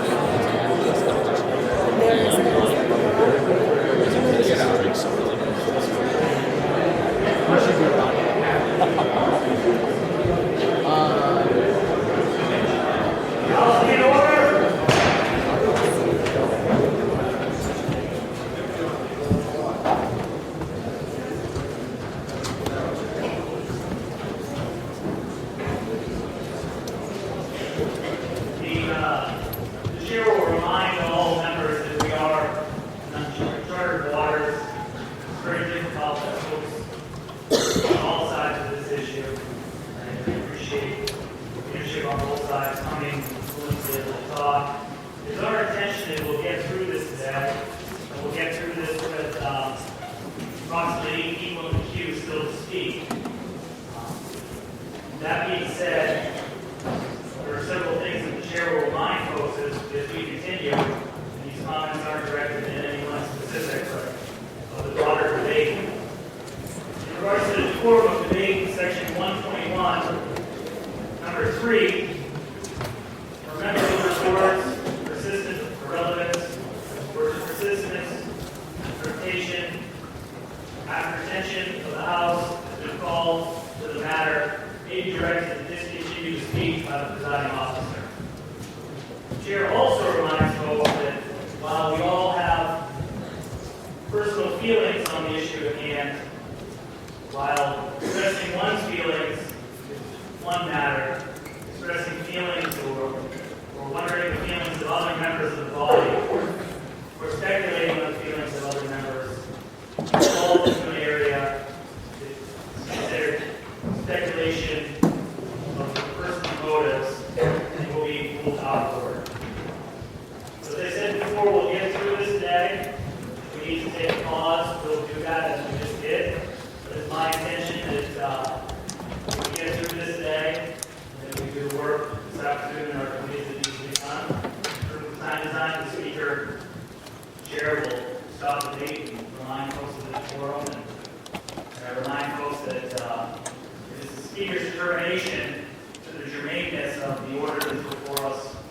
So I thank everyone for their patience, and the chair will recognize the representative from Hallwell, Representative Warren. Thank you, Mr. Speaker. Mr. Speaker, men and women of the House, in closing, please join me in opposing the motion to indefinitely postpone. The chair recognizes the representative from Amherst, Representative Walkman. Thank you, Mr. Speaker. Mr. Speaker, ladies and gentlemen of the House, we are making history here today, and it's not in a good way so far. We have before us a proposed House order to remove the Chief Executive from office because some members of this body disagree with him on policy. In effect, this is an attempt. Remember, the chair will remind all members that speculating on motives of other members is out of bounds today. The order that is before us is an investigative order in regards to alleged allegations. The member may proceed. The sponsors of this order have already presented their grievances, both real and imagined. Mr. Speaker. The member for referring to members' character is out of bounds within debate. The member may proceed. I think we all know that the heart of this complaint is the controversy over Goodwill Hinckley's hiring and subsequent dismissal of Speaker Marquis as president of the nonprofit and his charter school. As we all know, the chief executive strongly opposed the hiring of Speaker Eves and made his opposition well known to all interested parties. Given what we now know about the hiring process, I believe the chief executive serves not an impeachment order, but a public service order for blowing the whistle on what happened to the meeting. What we now know is the central role played by Bill Brown, a high-paid member of CBP staff in the hiring process. Mr. Speaker, point of order. The member will defer. The chair recognizes the representative from Freeport, Representative Dagan. Mr. Speaker, I would request of the Speaker whether this is relevant to the indefinite postponement motion in front of us and the matter in front of us. The chair would answer in the affirmative. As I stated earlier on in the debate, this order is broad. It includes aspects of the Government Oversight Committee report.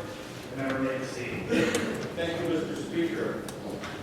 What we now know is the central role played by Bill Brown, a high-paid member of CBP staff in the hiring process we will handle. The member will defer. As stated before, the chair would ask all members to refer to the allegations at hand as allegations were perceived. The member may proceed.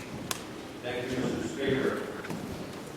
And we know these facts because of his testimony under oath before the Government Oversight Committee on November 12th of last year. Hours into the marathon examination of 9 witnesses, Bill Brown admitted that he was much more involved in the presidential search and selection process of Goodwill Hinckley and the consideration of his candidacy than anyone had previously disclosed. It was clear that Brown had provided his boss with advantages that other Mr. Speaker, point of order. did not receive. The member will defer. The chair recognizes the representative from Freeport, Representative Dagan. Mr. Speaker, as you have directed many previous speakers, and as you just directed the current speaker, there is a difference between facts and allegations. The chair will agree and remind all members that what we are discussing, allegations, perceptions. What is in bounds is the actual findings within the GOC report. The chair recognizes that there is a wide window for debate on the subject, but also asks the member to stay within bounds and refer to those things that are fact and those things that are fact. The member may proceed. Thank you, Mr. Speaker. I am merely reciting the sworn testimony of one of the witnesses who was examined in the dispute over Goodwill Hinckley. This relates to item 8 on the House order, accusing the chief executive of using state assets to intimidate board of directors. This is extremely relevant. Under oath, Mr. Brown revealed the following. He served on the search committee for the next president of Goodwill Hinckley. Although he previously stated he had recused himself from reviewing or advising on his boss's application, Brown revealed that he had indeed been present at both of his boss's initial and final in-person interviews. He admitted that he reviewed the resumes of all candidates and sat in on the interviews with all candidates. He had first told the committee that he did not discuss his boss's qualifications with members of the search committee, but later during his testimony he reversed himself and revealed that he had twice been asked by committee members to comment on aspects of his candidacy and that he had indeed provided information. Pressed on whether he had advised Eve during the application process, Brown admitted under oath that he had reviewed his boss's resume, provided feedback, and suggested how he might improve it. When asked whether he had provided similar advice to other candidates, he replied that he had not. The bottom line here, the conclusions we can draw from that, Brown's testimony revealed that the process Mr. Speaker, point of order. The member will defer. The chair recognizes the representative from Freeport, Representative Dagan. Mr. Speaker, first of all, I apologize to you for rising repeatedly on points of order on one speaker. However, now the speaker is drawing conclusions, and once again, I would ask if this calls into question facts versus allegations. The member has been warned. The chair asks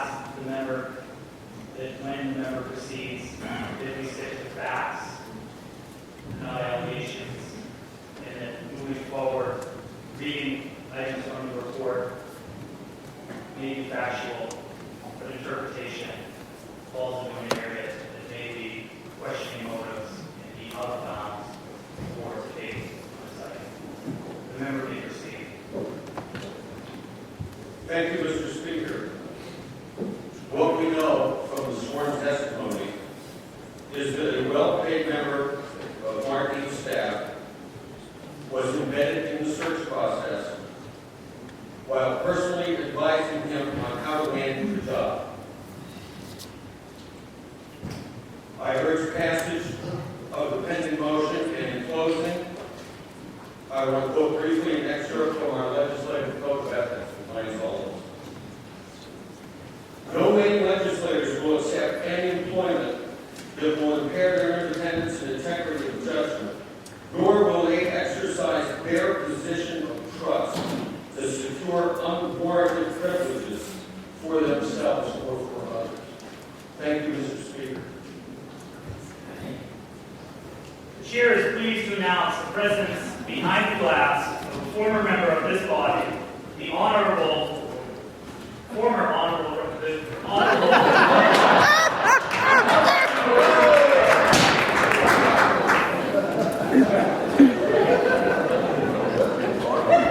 The order.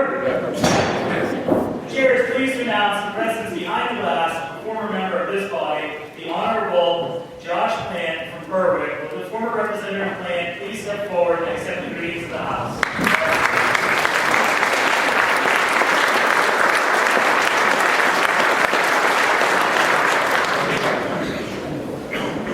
The chair recognizes the representative from Gardner, Representative Grant.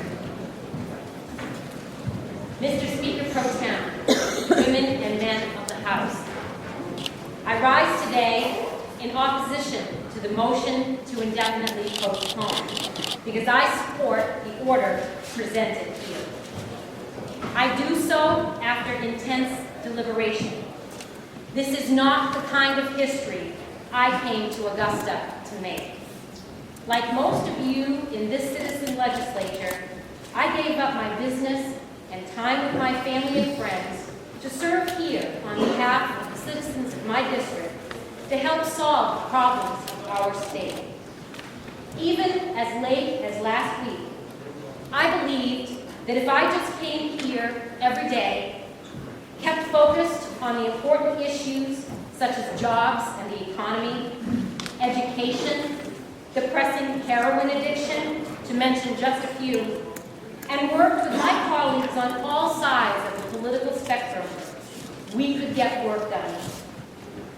I thought that a discussion such as the one we are regrettably having today would only distract, only divide, only feed the public cynicism about what politicians care about and do with our time.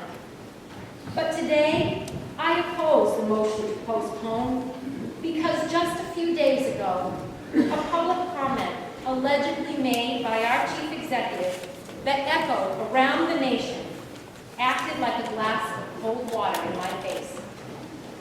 Remarks that allegedly elicit the praise of white supremacist groups would never be tolerated. Member Lipper, the chair will remind all members that what we are debating at this time is the indefinite postponement of House Order 4-3.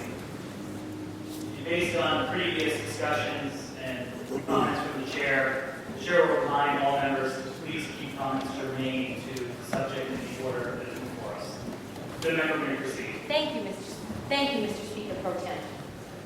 I oppose the motion to indefinitely postpone because things that are alleged in this House order are not ways to govern. They are not the way it's always done. If true, they would be the hallmarks of the kind of bullying behavior we rightly would not tolerate among the children and youth in our state schools. I oppose the motion to indefinitely postpone because the incidents and behavior alleged here, each on their own merits, might not rise to the Constitution or legal level of impeachable misdemeanors. Taken together, along with dozens of others that could be added, might suggest a pattern of power abuses and tactics that are not only anathema to good government, but I would argue may even threaten the very balance of power between co-equal branches of government outlined in our state's Constitution. I oppose to indefinitely postpone because the Constitution, all of us here gave our oath to protect, gives sole authority to impeach a person in state public office to the House of Representatives. Our framers had to provide an avenue of redress for instances such as this because history had shown them, and indeed has provided examples since, that too much power centered on one individual might provide potential for abuse. They knew that this would have to be addressed in order to protect the process of good government and the needs of the people in whose ultimate hands all power in a democracy rests. That is also the reason that the Constitution does not give the executive the last word on the laws of our state, but leaves it with the representatives of the people in the legislature, whose individual power is diffused across 186 senators and representatives. I oppose the motion to indefinitely postpone because I believe that no other work we might try to accomplish here is as important as safeguarding the integrity of our democratic system established by our state's Constitution. For nearly 200 years, this document and the institutions it created have secured the life and liberty of Maine people against those who would abuse the power entrusted to them in public office. Yes, what we are about here is historic and the most critical work we will do in the 127th legislature. I oppose the motion to indefinitely postpone because I believe we must ask ourselves this question. Will we, as a body given this sole authority by our Constitution, investigate and potentially hold accountable these alleged misuses of power, or will we be silent while members of our citizen legislature, other public servants, and even worse, private citizens, allegedly fear to vote or speak their minds in dread of retribution? Yes, I oppose the motion to indefinitely postpone because I believe that if these fears are unfounded, then this investigation might prove it so that their minds might be at ease. If the investigation proposed in this order bears out the truth of these or other allegations, we must, for the good of our people and the future of our democracy, put it to the test. If those who believe these allegations are false and there is no basis for these fears, let them prove it in the process envisioned in our Constitution. I am sad. I've tried hard to take the high road and pride myself in maintaining civility. I believe that until we face this issue head on, we will not get our work done. No, this is not the kind of history I came to Augusta to make. I simply believe we have no choice. I ask members to oppose this motion to indefinitely postpone and go on the record before the people of Maine to vote the underlying order up or down. Thank you, Mr. Speaker Pro Tem. Off the record, there are 8 people in the queue presently. The chair will recognize the representative from York, Representative Bloom. Thank you, Mr. Speaker. Ladies and gentlemen of the House, I rise in opposition to the motion to indefinitely postpone this order. We all want to be working on important committee work right now and advocating for our constituents and not having to consider this order. However, our duty as legislators is also to do our part to uphold the framework of government so that all political discourse is open, fair, and without fear. If any public official cannot advocate for, testify to, or vote on those issues as they see fit for fear of personal retribution, and the people of the state of Maine lose. Under this chief executive or any other one in the future, we cannot have such a precedent set. I oppose this motion because if we let a pattern of alleged unethical public behavior continue without an official investigation, then we are condoning it and setting a precedent for similar behavior in the future. That's what this order is about. And we are the only body that can ask for this type of investigation. The alleged actions and behavior of the chief executive has brought us to this day, and we must have the courage to discuss it. It is a solemn and unprecedented occasion. If the chief executive were a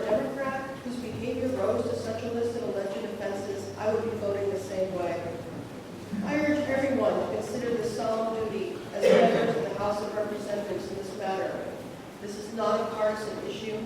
It's about protecting good governance for all of us and those who come after us. Thank you. Chair recognizes the representative from Friendship, Representative Evangelos. Thank you, Mr. Speaker. Men and women of the House, I rise in opposition to the indefinite postponement motion. Many of the issues pending before us today hinges on the word discretion, whether the chief executive has allegedly abused his authority. First, let's examine the definition of discretion as it pertains to the 8 allegations.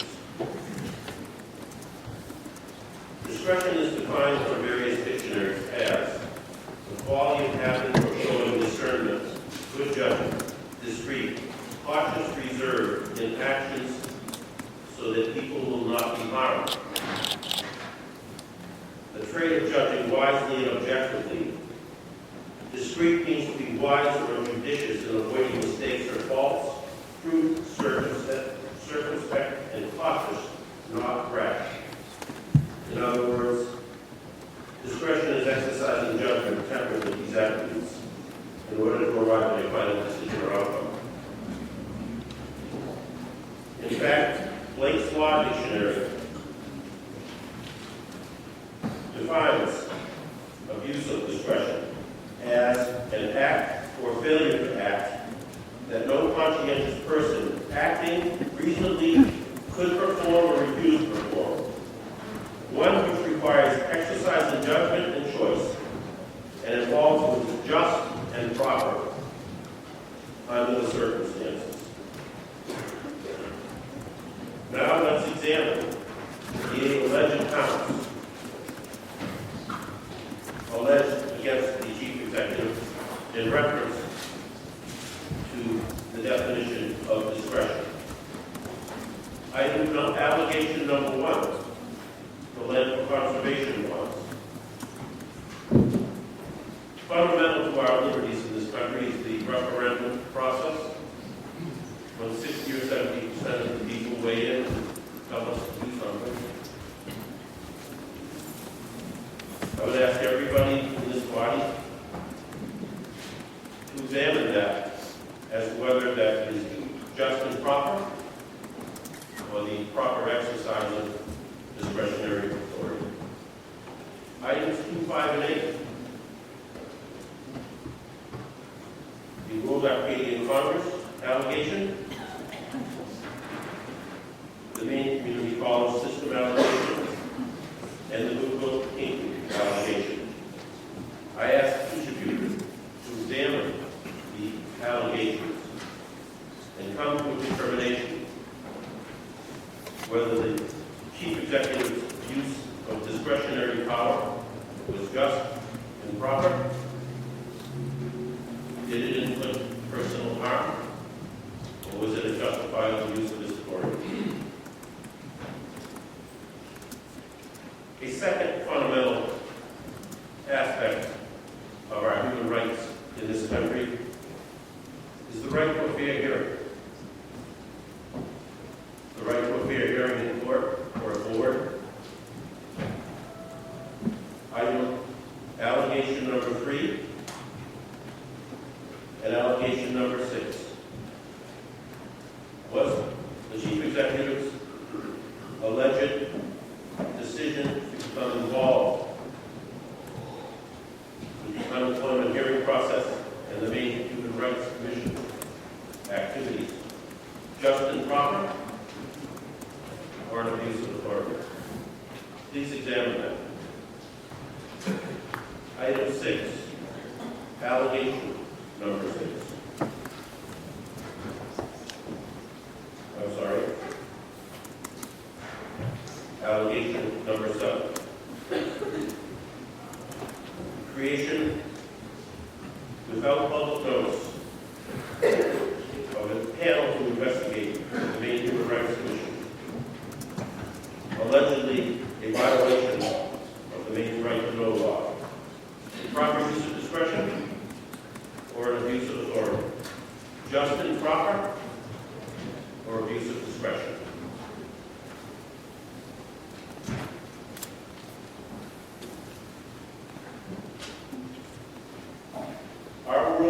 parents set a standard of respect, decency, and courage. To confront difficult circumstances. Because of the chief executive's alleged abuse of authority, the whole world is watching Maine today. Please send the world a message. Please vote for conscience. Thank you. Chair recognizes the representative from Lewiston, Representative Brooks. Thank you, Mr. Speaker, for them, women and men of the House. I rise today in opposition to the pending motion to use the definite postponement of this matter. I rise with a heavy heart. It's not the way I envisioned making it this week, entering this chamber full of hope. And I've talked to a number of folks, and it's not an easy decision to come to this. What it is, to be clear, is an investigative process. It would be easy to say we will indefinitely postpone and go on to the real work of government. However, I feel the real work of government is listening to the people of Maine's perspective. It's not only folks that have voted, although we appreciate the solemn occasion of exercising that right, but where those rights are eroded, and there are folks that were represented that haven't voted and are in our communities, and we need to represent 100% that are here with us. This is our house, and that's why I rise today, is just to be clear that we are here to do the business of the people, but this is our house, and I do have the great honor, and I'm grateful to be able to say something on the floor of the house. I just felt it necessary to speak for those who do not have a voice. I heard from a number of folks. Unfortunately, that I have not been able to have communication with everybody, because there are a lot of voices on this issue. But I will be voting in opposition to the motion to indefinitely postpone, because I feel through the collective, speaking to folks who are not, who have fear of not being clean water, who are struggling to have food to survive, and people are in my community and throughout the state of Maine. And we do need to focus on the world or the work at hand, but if we do ignore history and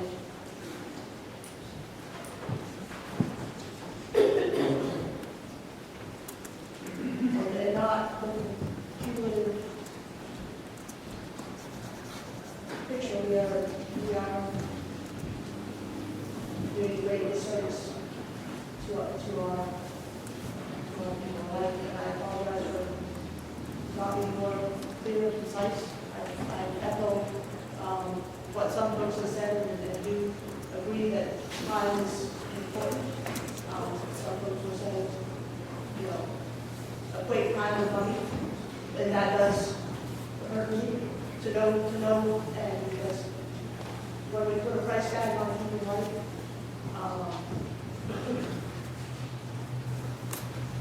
it's something where I would feel the need to stand up and speak for those who don't typically have a voice in the House. Thank you. Chair recognizes the representative from Booth Bay Harbor, Representative Hawk. Chair is an error. Chair recognizes the representative from Pittsfield, Representative Short. Thank you, Mr. Speaker.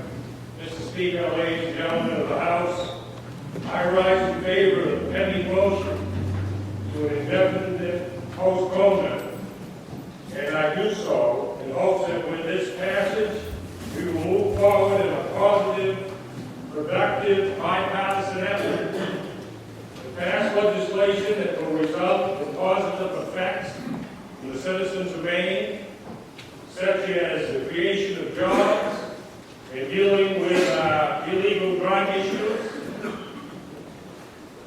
And all those issues that have been brought to the attention of many of us over the past 4 or 5 months are important to the citizens of Maine.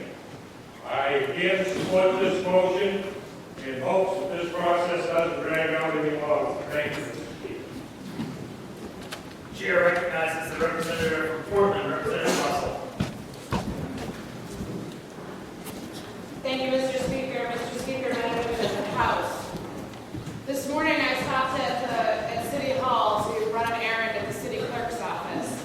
And I had the opportunity to ride up in the elevator with 2 very polite young gentlemen who were going to the city clerk's office as well. We finished up, they finished up what they were doing, and I finished up what I was doing, and as they were walking out, one of them said, "Wow, I'm a registered voter." And we had the opportunity to ride down the elevator together, and we had a lovely chat. He said, "You know, I never thought that I'd ever register to vote, and I never thought that I would ever serve in the military. And I'm signing up to do both today." And I thought about that as I was driving up here, the idealism. And I thought about another moment in my life when I was, 8 or 10 years old, and I was sitting in front of the television. Point of order.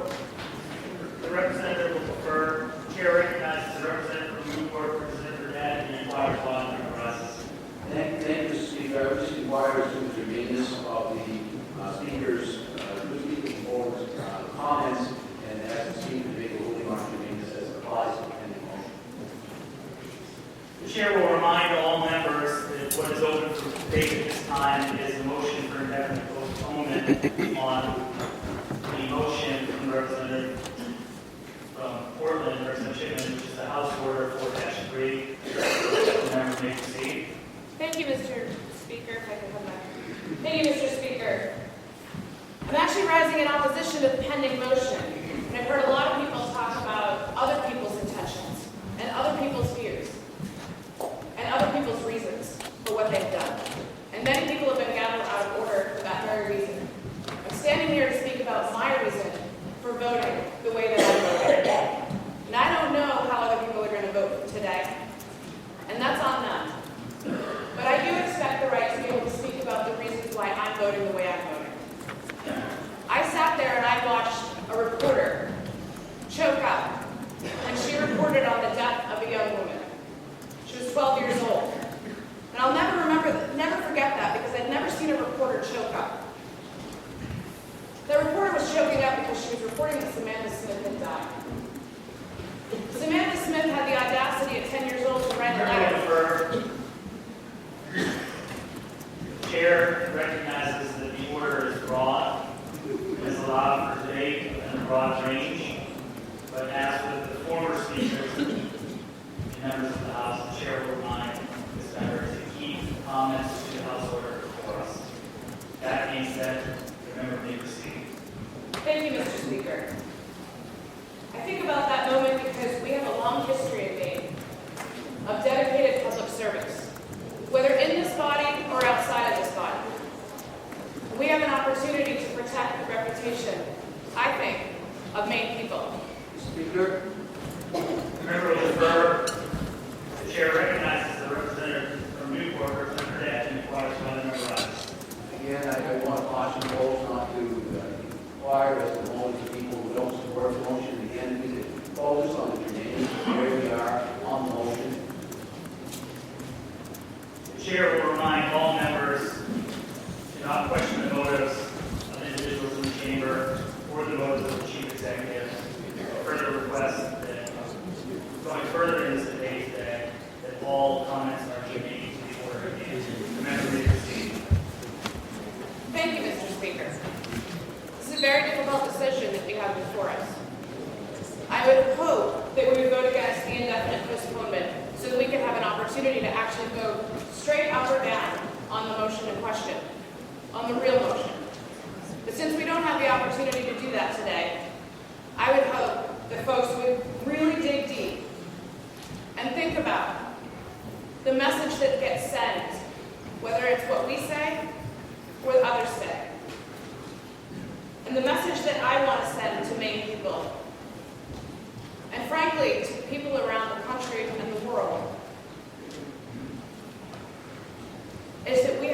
long-standing history in this state of standing up against oppression. And I would hope today we have an opportunity to vote to do just that. Member for Chair recognizes the representative from Newport, representative for Deputy Water, Member Russ. Well, I think the good representative Portland is talking about oppression. Again, I think once again, it's not in fact is in where we are in terms of oppression. Let's focus on the motion. Let's focus on that and whether it's germane to that, on whether or not there's oppression or not. I don't think it's germane to oppression. The chair has allowed for a little bit of a wide berth on the issue that is very emotional on all sides. The chair believes that many members are working towards specifics in the order before us, and reminds all members that all items being discussed need to be germane.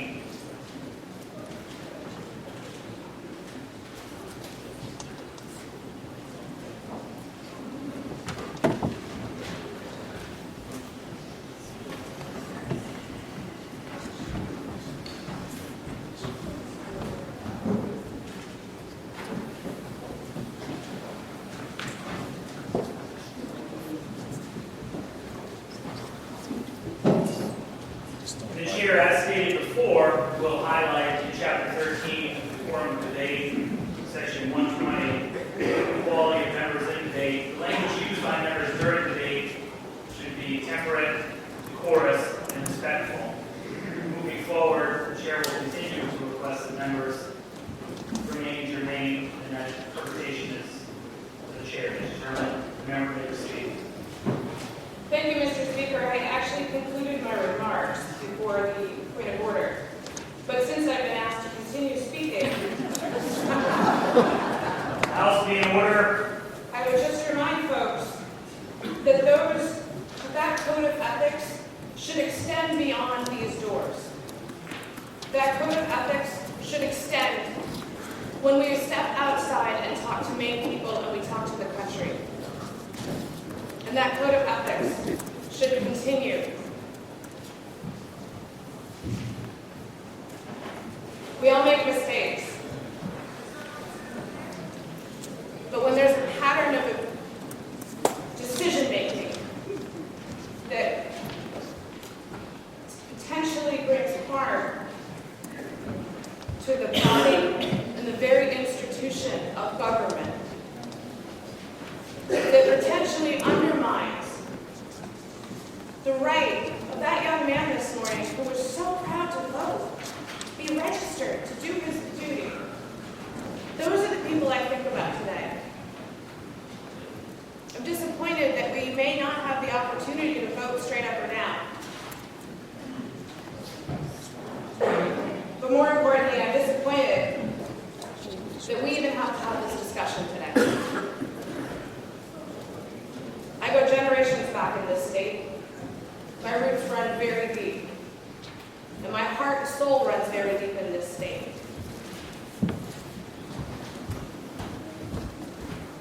So the legacy that I'm going to leave behind is that when the chips were down, and the moment was the hardest,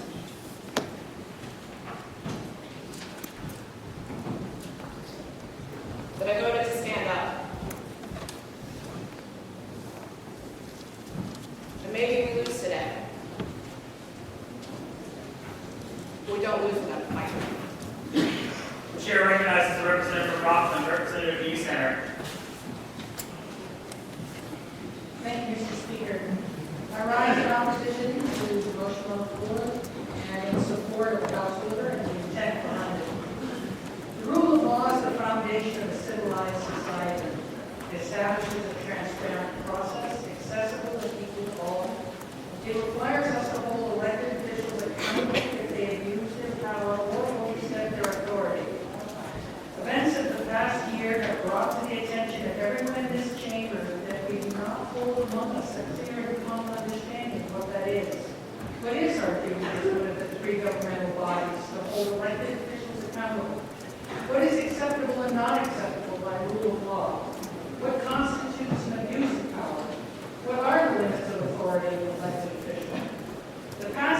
House order will begin the process to bring clarity. The Justice Caucus is inviting bipartisan participation of individuals in this chamber to identify what laws are in place, what laws need to be in place, and to return and assure civility in our legal and legislative process. We begin with this investigation into these 8 actions to determine what is acceptable and not acceptable by the rule of law. I trust each of you will use your conscience to come to an agreement for the need for this action today with a vote of yes, and ask you to vote no on the definite postponement. Thank you.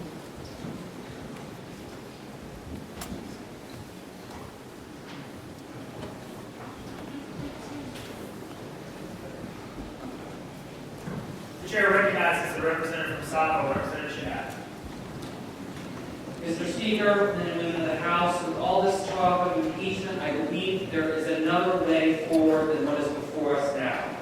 I believe we must rise above the fray and provide leadership to bring our friends on both sides of the aisle, both parties together, to ensure we prevent future abuses of power and strengthen accountability in government. There isn't anybody in this chamber that would be against that. I was surprised to learn that the state of Maine has no process to recall an elected official if that person has misused the office. The member will defer. The chair would remind the member the discussions before around germaneness, and I believe the representative is moving into a discussion that is actually not germane to the order at hand. So while the chair will allow the speaker and the member to proceed, the chair warns the speaker, or I should say warns the member. The member may proceed. Thank you, Mr. Speaker. If there's truly a groundswell to impeach the governor, then let's give the public the tool to collect petitions to prove it. Give the people the power to let them be more involved in the process. That is germane to this conversation, because we represent them. I believe in the meantime, while we wait to give them that power, we can ensure that all officials are held to a higher standard. I think the best way to hold government more accountable is to bring us a part of that equation, hold us accountable along with the chief executive on the same playing field. It's one thing to hold somebody else accountable, like what is before you right now, but it's another thing when you are included in that accountability. It focuses more on preserving the institution of government itself over any one person. Because this in and of itself, Mr. Speaker, is bigger than all of us individually. Together we can elevate the conversation, be the grown-ups in the room, to a level of empowerment and not further into the political mud. It is germane, Mr. Speaker. The chair recognizes the representative from Amherst, Representative Hoffman. Mr. Speaker, I believe this is way off and it's not germane. The chair would ask, as the member proceeds, that the member speak to the order at hand. The chair also reminds all members, as stated before, in the forum of the debate, the language used by members during debate should be temperate, decorous, and respectful. The member may proceed. Mr. Speaker, I would vote no on indefinite postponement because I believe it's a political cop-out. Vote one way or The member will another. defer. The member has been warned for previous comments. For that reason, the chair will recognize a number of other member at this time. The chair recognizes the representative from Portland, Representative Dion. Mr. Speaker Pro Tem, ladies and gentlemen of the House, I rise in support of the motion to indefinitely postpone. I wish I could follow with the quality of rhetoric that I've heard to this point. I cannot. What I would like to offer the chamber is the opportunity to reflect on the actual motion and possibly a template, a roadmap, so that we could make a decision today. I haven't talked a lot about this idea, this order, this notion of impeachment, with many of my colleagues. I've spent a lot of time reading the record during the convention for the original Constitution in other states about what they meant for impeachment. Treason and bribery. Because in those days, fiduciary responsibility was essential to the survival of communities. And after that, there was discussion to list a number of conducts that a chief executive could be involved in that echo in this chamber even today. The abuse of discretion, an overreaching executive, a dissonance, a conflict, a rejection of an agenda from a legislative body, and I could continue. These were all well said by learned men long ago, but their lesson is clear today. And in the discussion of impeachment, they decided that that conduct was ineligible, that we used the euphemism of checks and balances, but they understood that for what it was, natural, predictable conflict, that the burden, responsibility, and existence of power would continually shift from the legislative to the executive and back again. And therefore, what we reject, or some of us reject, as abuses are symptoms of that transition. I, for one, have little stomach or support for some of the initiatives that have occurred at the behest of the executive. But that is my opinion. My responsibility as a legislature is to recognize that that is the function of the executive branch to exercise its vision and for us to react. Each time the executive has overreached, we have repelled those decisions when we do so by rejecting his veto. There are checks, there are ways to get there. So today, if we use the constitutional standard, there are two things to consider. You can look at this motion, you can look at these allegations, and let's be honest, we're all making threshold judgments about the quality of those allegations. We've already attached them to be facts, we've drawn conclusions, we've articulated arguments. Remember, the chair reminds... I'll strike that. The chair reminds all members to address the chair during debate. I will. I'm accustomed to actually looking at my audience, but I'll restrain myself. Nonetheless, though we ask for an investigation, it appears for many of us, we've made conclusions as to what is fact and what might be fiction or something else. So therefore, we can make a threshold decision, and we'll use the standard that was given to us. One, is there a constitutional crisis? Have any of those alleged events led to complete paralysis of government, or in combination did they lead to a paralysis of government? Not inconvenience, not unsettled emotions, but true paralysis of government. Second, has the conduct of the executive been of such a degree that we can honestly say to ourselves that there is a growing consensus among all communities of Maine that he has lost consent to govern? There's a difference between loss of consent, disappointment, loss of consent, and rejection. But the question is, do we sense that as a body? Has that occurred? And then your third choice is to reject the other two propositions.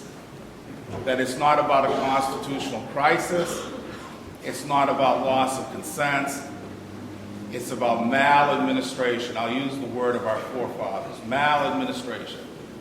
We disagree with the policies, the conduct, the persona of the executive, and therefore we move to either support or not support the motion. So that is my offer to this body. You can go down this checklist. If you believe there's a crisis, you would reject this motion. If you believe there's been a lack or a growing lack of consent for the executive to move forward, check. If it's simply about abuse, and we be carving new territory if we check that one, then reject this motion. I think we are not there. I think, as distressing as it might be, as concerned as I might be about the conduct of the executive and my disagreement with some of the policies that arise from that branch of government, I cannot, in the exercise of my judgment, not of my opinion, not of public opinion, but of my personal judgment, which is what we're all elected to exercise here today, this motion must prevail. Thank you, Mr. Speaker. Chair recognizes the representative for Newport, Representative Burdette. Thank you, Mr. Speaker. Speaker, ladies and gentlemen of the House. Thank you, Representative Ford, Representative Dion, and Representative Pittsfield for their comments. And I view this process, as I think the representative from Portland views this, as we both practice law, that this is, in fact, a legal process. It's a constitutional process. We brought about this process because we have an election, chief executive is duly elected, we have representatives here today who are duly elected. We have three Representative for Chair would remind the representative to direct all comments to the chair. Representative proceeds. Thank you, Mr. Chair. We are all duly elected to serve the people of the state of Maine. And we have before us today a motion which seeks to have us, 151 of us, determine whether or not we should remove or seek to investigate one person who represents one of the three branches of government. That's a big deal. That's a really big deal. I would suggest to you that we don't have an impeachment problem. I would suggest to you that we have a political problem.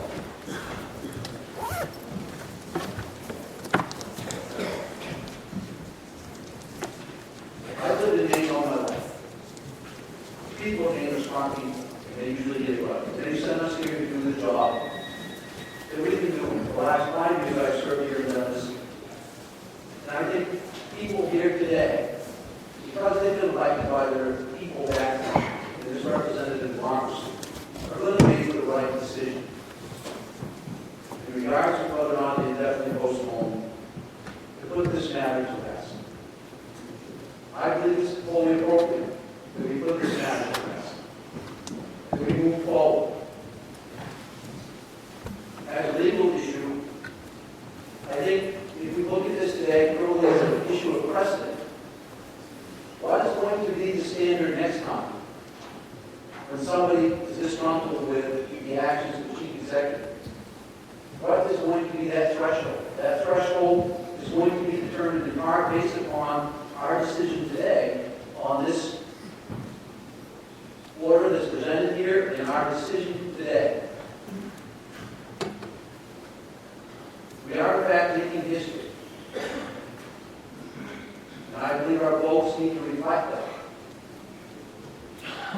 And as an attorney and someone who looks at this as a legal constitutional process, I do think that it's important, at least from me and my perspective, in particular when we talk about the Constitution, Article 9, Section 5,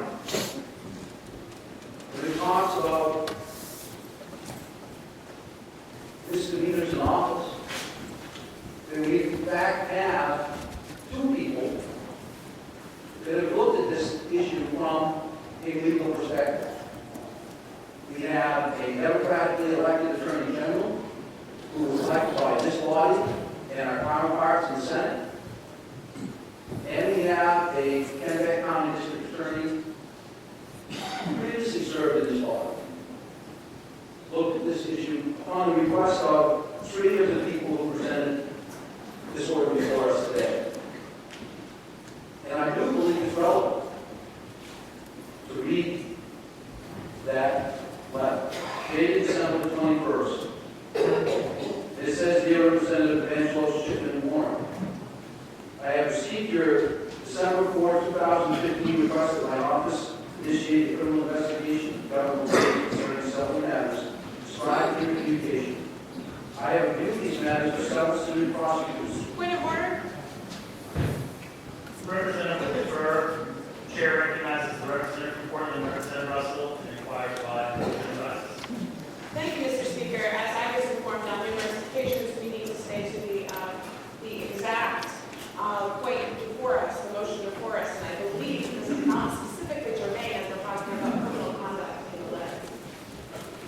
The Chair will remind all members what we are debating at this time is the indefinite postponement measure of 4-3, which is a motion for investigation.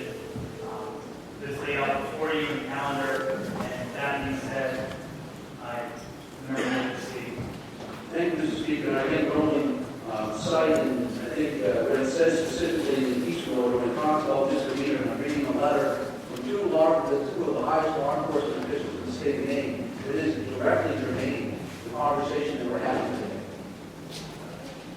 Especially as it's in regards to a request from three of the sponsors of this order as it relates to parts of what we're doing today. So I do believe it's in fact entirely true. So I will continue. I have reviewed these matters with several senior prosecutors thoroughly versed in criminal law, who have also examined the facts of the LePage report on the goodwill gambling matter and have endorsed the government oversight committee at its meeting on December 3, 2015. Initially, I should point out that on the term quote, abuse of power end quote, which would point your request is commonly used to describe a wide range of behaviors by public officials, that term is nowhere in the criminal code. It is always our obligation to guide by a specific provision of the code assessing whether the weight of the criminal law should be brought to bear on any person or entity. Under the code, conduct cannot be judged solely in its result. Even though conduct may be viewed as offensive or inappropriate, but I'll read that again. Even though conduct may be viewed as offensive or inappropriate, it will not rise to the level of criminal wrongdoing if it does not satisfy the specific elements that constitute a criminal offense defined in the code. My office has carefully reviewed all available information and all relevant provisions of the criminal code, including quote-unquote official oppression, end quote, and concludes that there is not a basis at this time for us to pursue a criminal investigation. I believe that it is relevant, and it is important, the determination of our highest elected law enforcement official of the state in regards to the Attorney General and the local district attorney. I ask that it's time to take a vote. Support the motion and definitely postpone so we can move forward with the business of people in Maine. Thank you, Mr. Speaker. The Chair recognizes the representative from Yarmouth, Representative Cooper. Speaker, I apologize for rising again, but two points were recently made that I feel need a response. First, with respect to the point made by the representative from Newport, as I said before, whether or not this, any of this conduct alleged in the order is criminal is absolutely irrelevant. The founders, the Federalist founders, the convention debates, all make that clear. Crimes are punishments that include imprisonment and other penalties against a person. Impeachment allows only two remedies: removal from office and barring that person from returning to public office within that jurisdiction. That's it. The reason for pursuing the question of whether or not this was a crime is not to provide a foundation for impeachment proceedings, but rather to clarify that parallel courses, not intersecting, but parallel courses are in fact allowed. And in fact, the Maine Constitution makes that absolutely clear, that if impeached, the subject can be in fact sued in civil court and criminally prosecuted. Second, it gives me great pain to say that I disagree with the representative from Portland, Representative Diane, because I always agree with him. But, and I find very interested in what he has to say, but as a lawyer, I think he has, I have to say that I'm surprised that he finds all of these charges to be within the realm of policy differences. Would it be a policy difference if the chief executive went to a judge in a court of law and told that judge, you are making too many decisions that favor the defendant or the prosecution? Well, that's exactly what happened with respect to workers' compensation law. Please, Representative LePage, the chair will remind all members to refer to allegations as alleged or received for purposes of the day. Thank you, Mr. Speaker, and I apologize for that. But that actually concludes the statement that I was making. The chair recognizes the representative from Eagle Lake, Representative Martin. Thank you, Mr. Speaker. Mr. Speaker, members of the House, some of you are fully aware that I've been here a few years.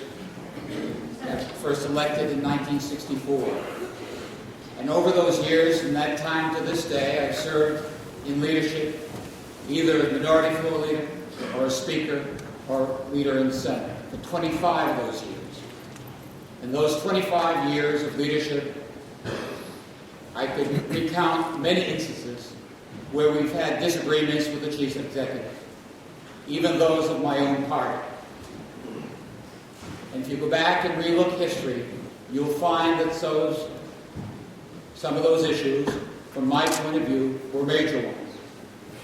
But they did not rise to the issue of whether or not the person should be impeached or whether or not there should be a committee to investigate impeachment. We all can have our own opinion, and I'm sure we do. But I do not believe that we are in that posture today. And so I will be voting for the motion to indefinitely postpone. The chair recognizes the representative from Wells, Representative Foley. Thank you, Mr. Speaker. With all respect to the debate we had this morning and this afternoon, it's now 1:30. There's work to be done in the committees, and I would ask the Speaker to move the question. Mr. Speaker. The representative from Wells, Representative Foley, has moved the previous question. In order for the chair to entertain this motion, it requires consent of 1/3 of the membership present.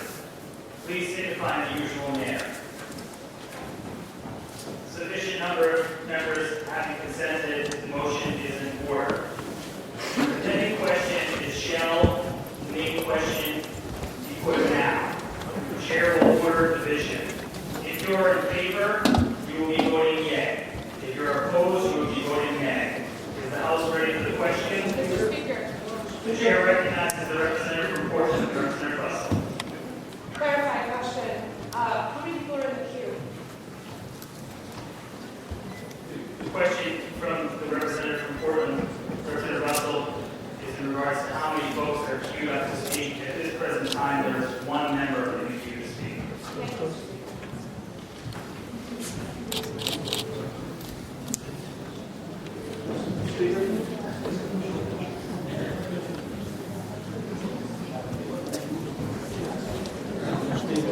The chair recognizes the representative from Newport, Representative Burnett. Thank you, Mr. Speaker. I think the chair can just make it clear in regards to what the vote will be, and the extent that my understanding from the speaker is that there's one representative left in the queue, that I will be voting no against the motion. To clarify, the question from the good representative from Newport, Representative Burnett, is in regards to how many folks are in the queue. At this time, I believe there is one member in the queue to discuss the issue at hand, which is the motion on the floor. And the chair recognizes the representative from Newfield, Representative Campbell, and requires why the representative rises. Mr. Speaker, you made a statement that it takes 1/3 vote, is it 2/3? I've never heard of 1/3.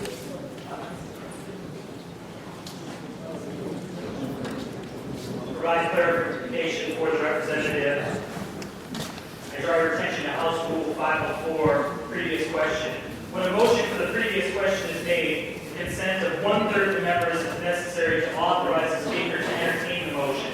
Debate is not allowed until the matter of consent is determined. The previous question must be submitted in the following words. Shall the main question be put now? A member may not speak more than 5 minutes on the motion for previous question. Call of the yeas and nays or for division of the question is in order. After the main question has been ordered, to put. After the adoption of the previous question, the vote must be taken up upon amendments and then upon the main question. Point of order. The chair recognizes the representative from Wells, Representative Colby. Thank you, Mr. Speaker. Thank you, Mr. Speaker. I withdraw my motion. The representative has requested unanimous consent to withdraw his motion. Is this the pleasure of the House? It is a vote. The pending question is the indefinite postponement of the item before the House order. The chair recognizes the representative from Friendship, Representative Angelo. Thank you, Mr. Speaker. Very briefly, just as a point of rebuttal, the Attorney General's letter referenced one narrow aspect of Title 17A, Section 608, official oppression. The letter did not address allegations 1 through 7 whatsoever. Thank you. Chair recognizes the representative. Chair is in error. The chair recognizes the representative for the Representative Chicken. Mr. Speaker, ladies and gentlemen of the House, I just want to clarify, depending on how this vote goes, this may be the only vote we have on this matter, so those who support the House order that we put forward want to vote no on this motion. Those who don't will vote yes. Thank you. Is the House ready for the question? A roll call is in order. The question before the House, the pending question before the House, is indefinite postponement. All those in favor of the motion will vote yea. All those opposed will vote no. The chair will open the vote. The sergeant at arms to secure the chamber.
Maybe close.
6 having voted in the affirmative, 52 in the negative, the motion prevails.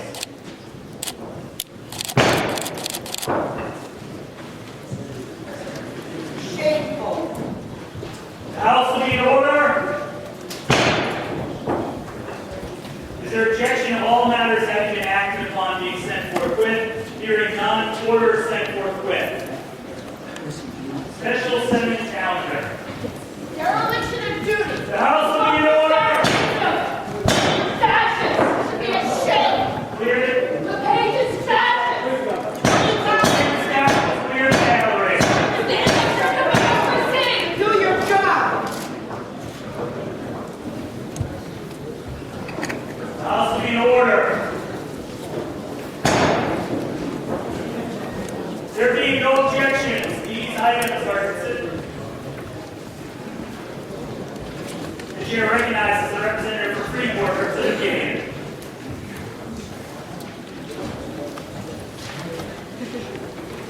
Mr. Speaker, thank you for waiting patiently while I get my things in order. Mr. Speaker, I object to item 5-12. Item 5-12 has been objected to.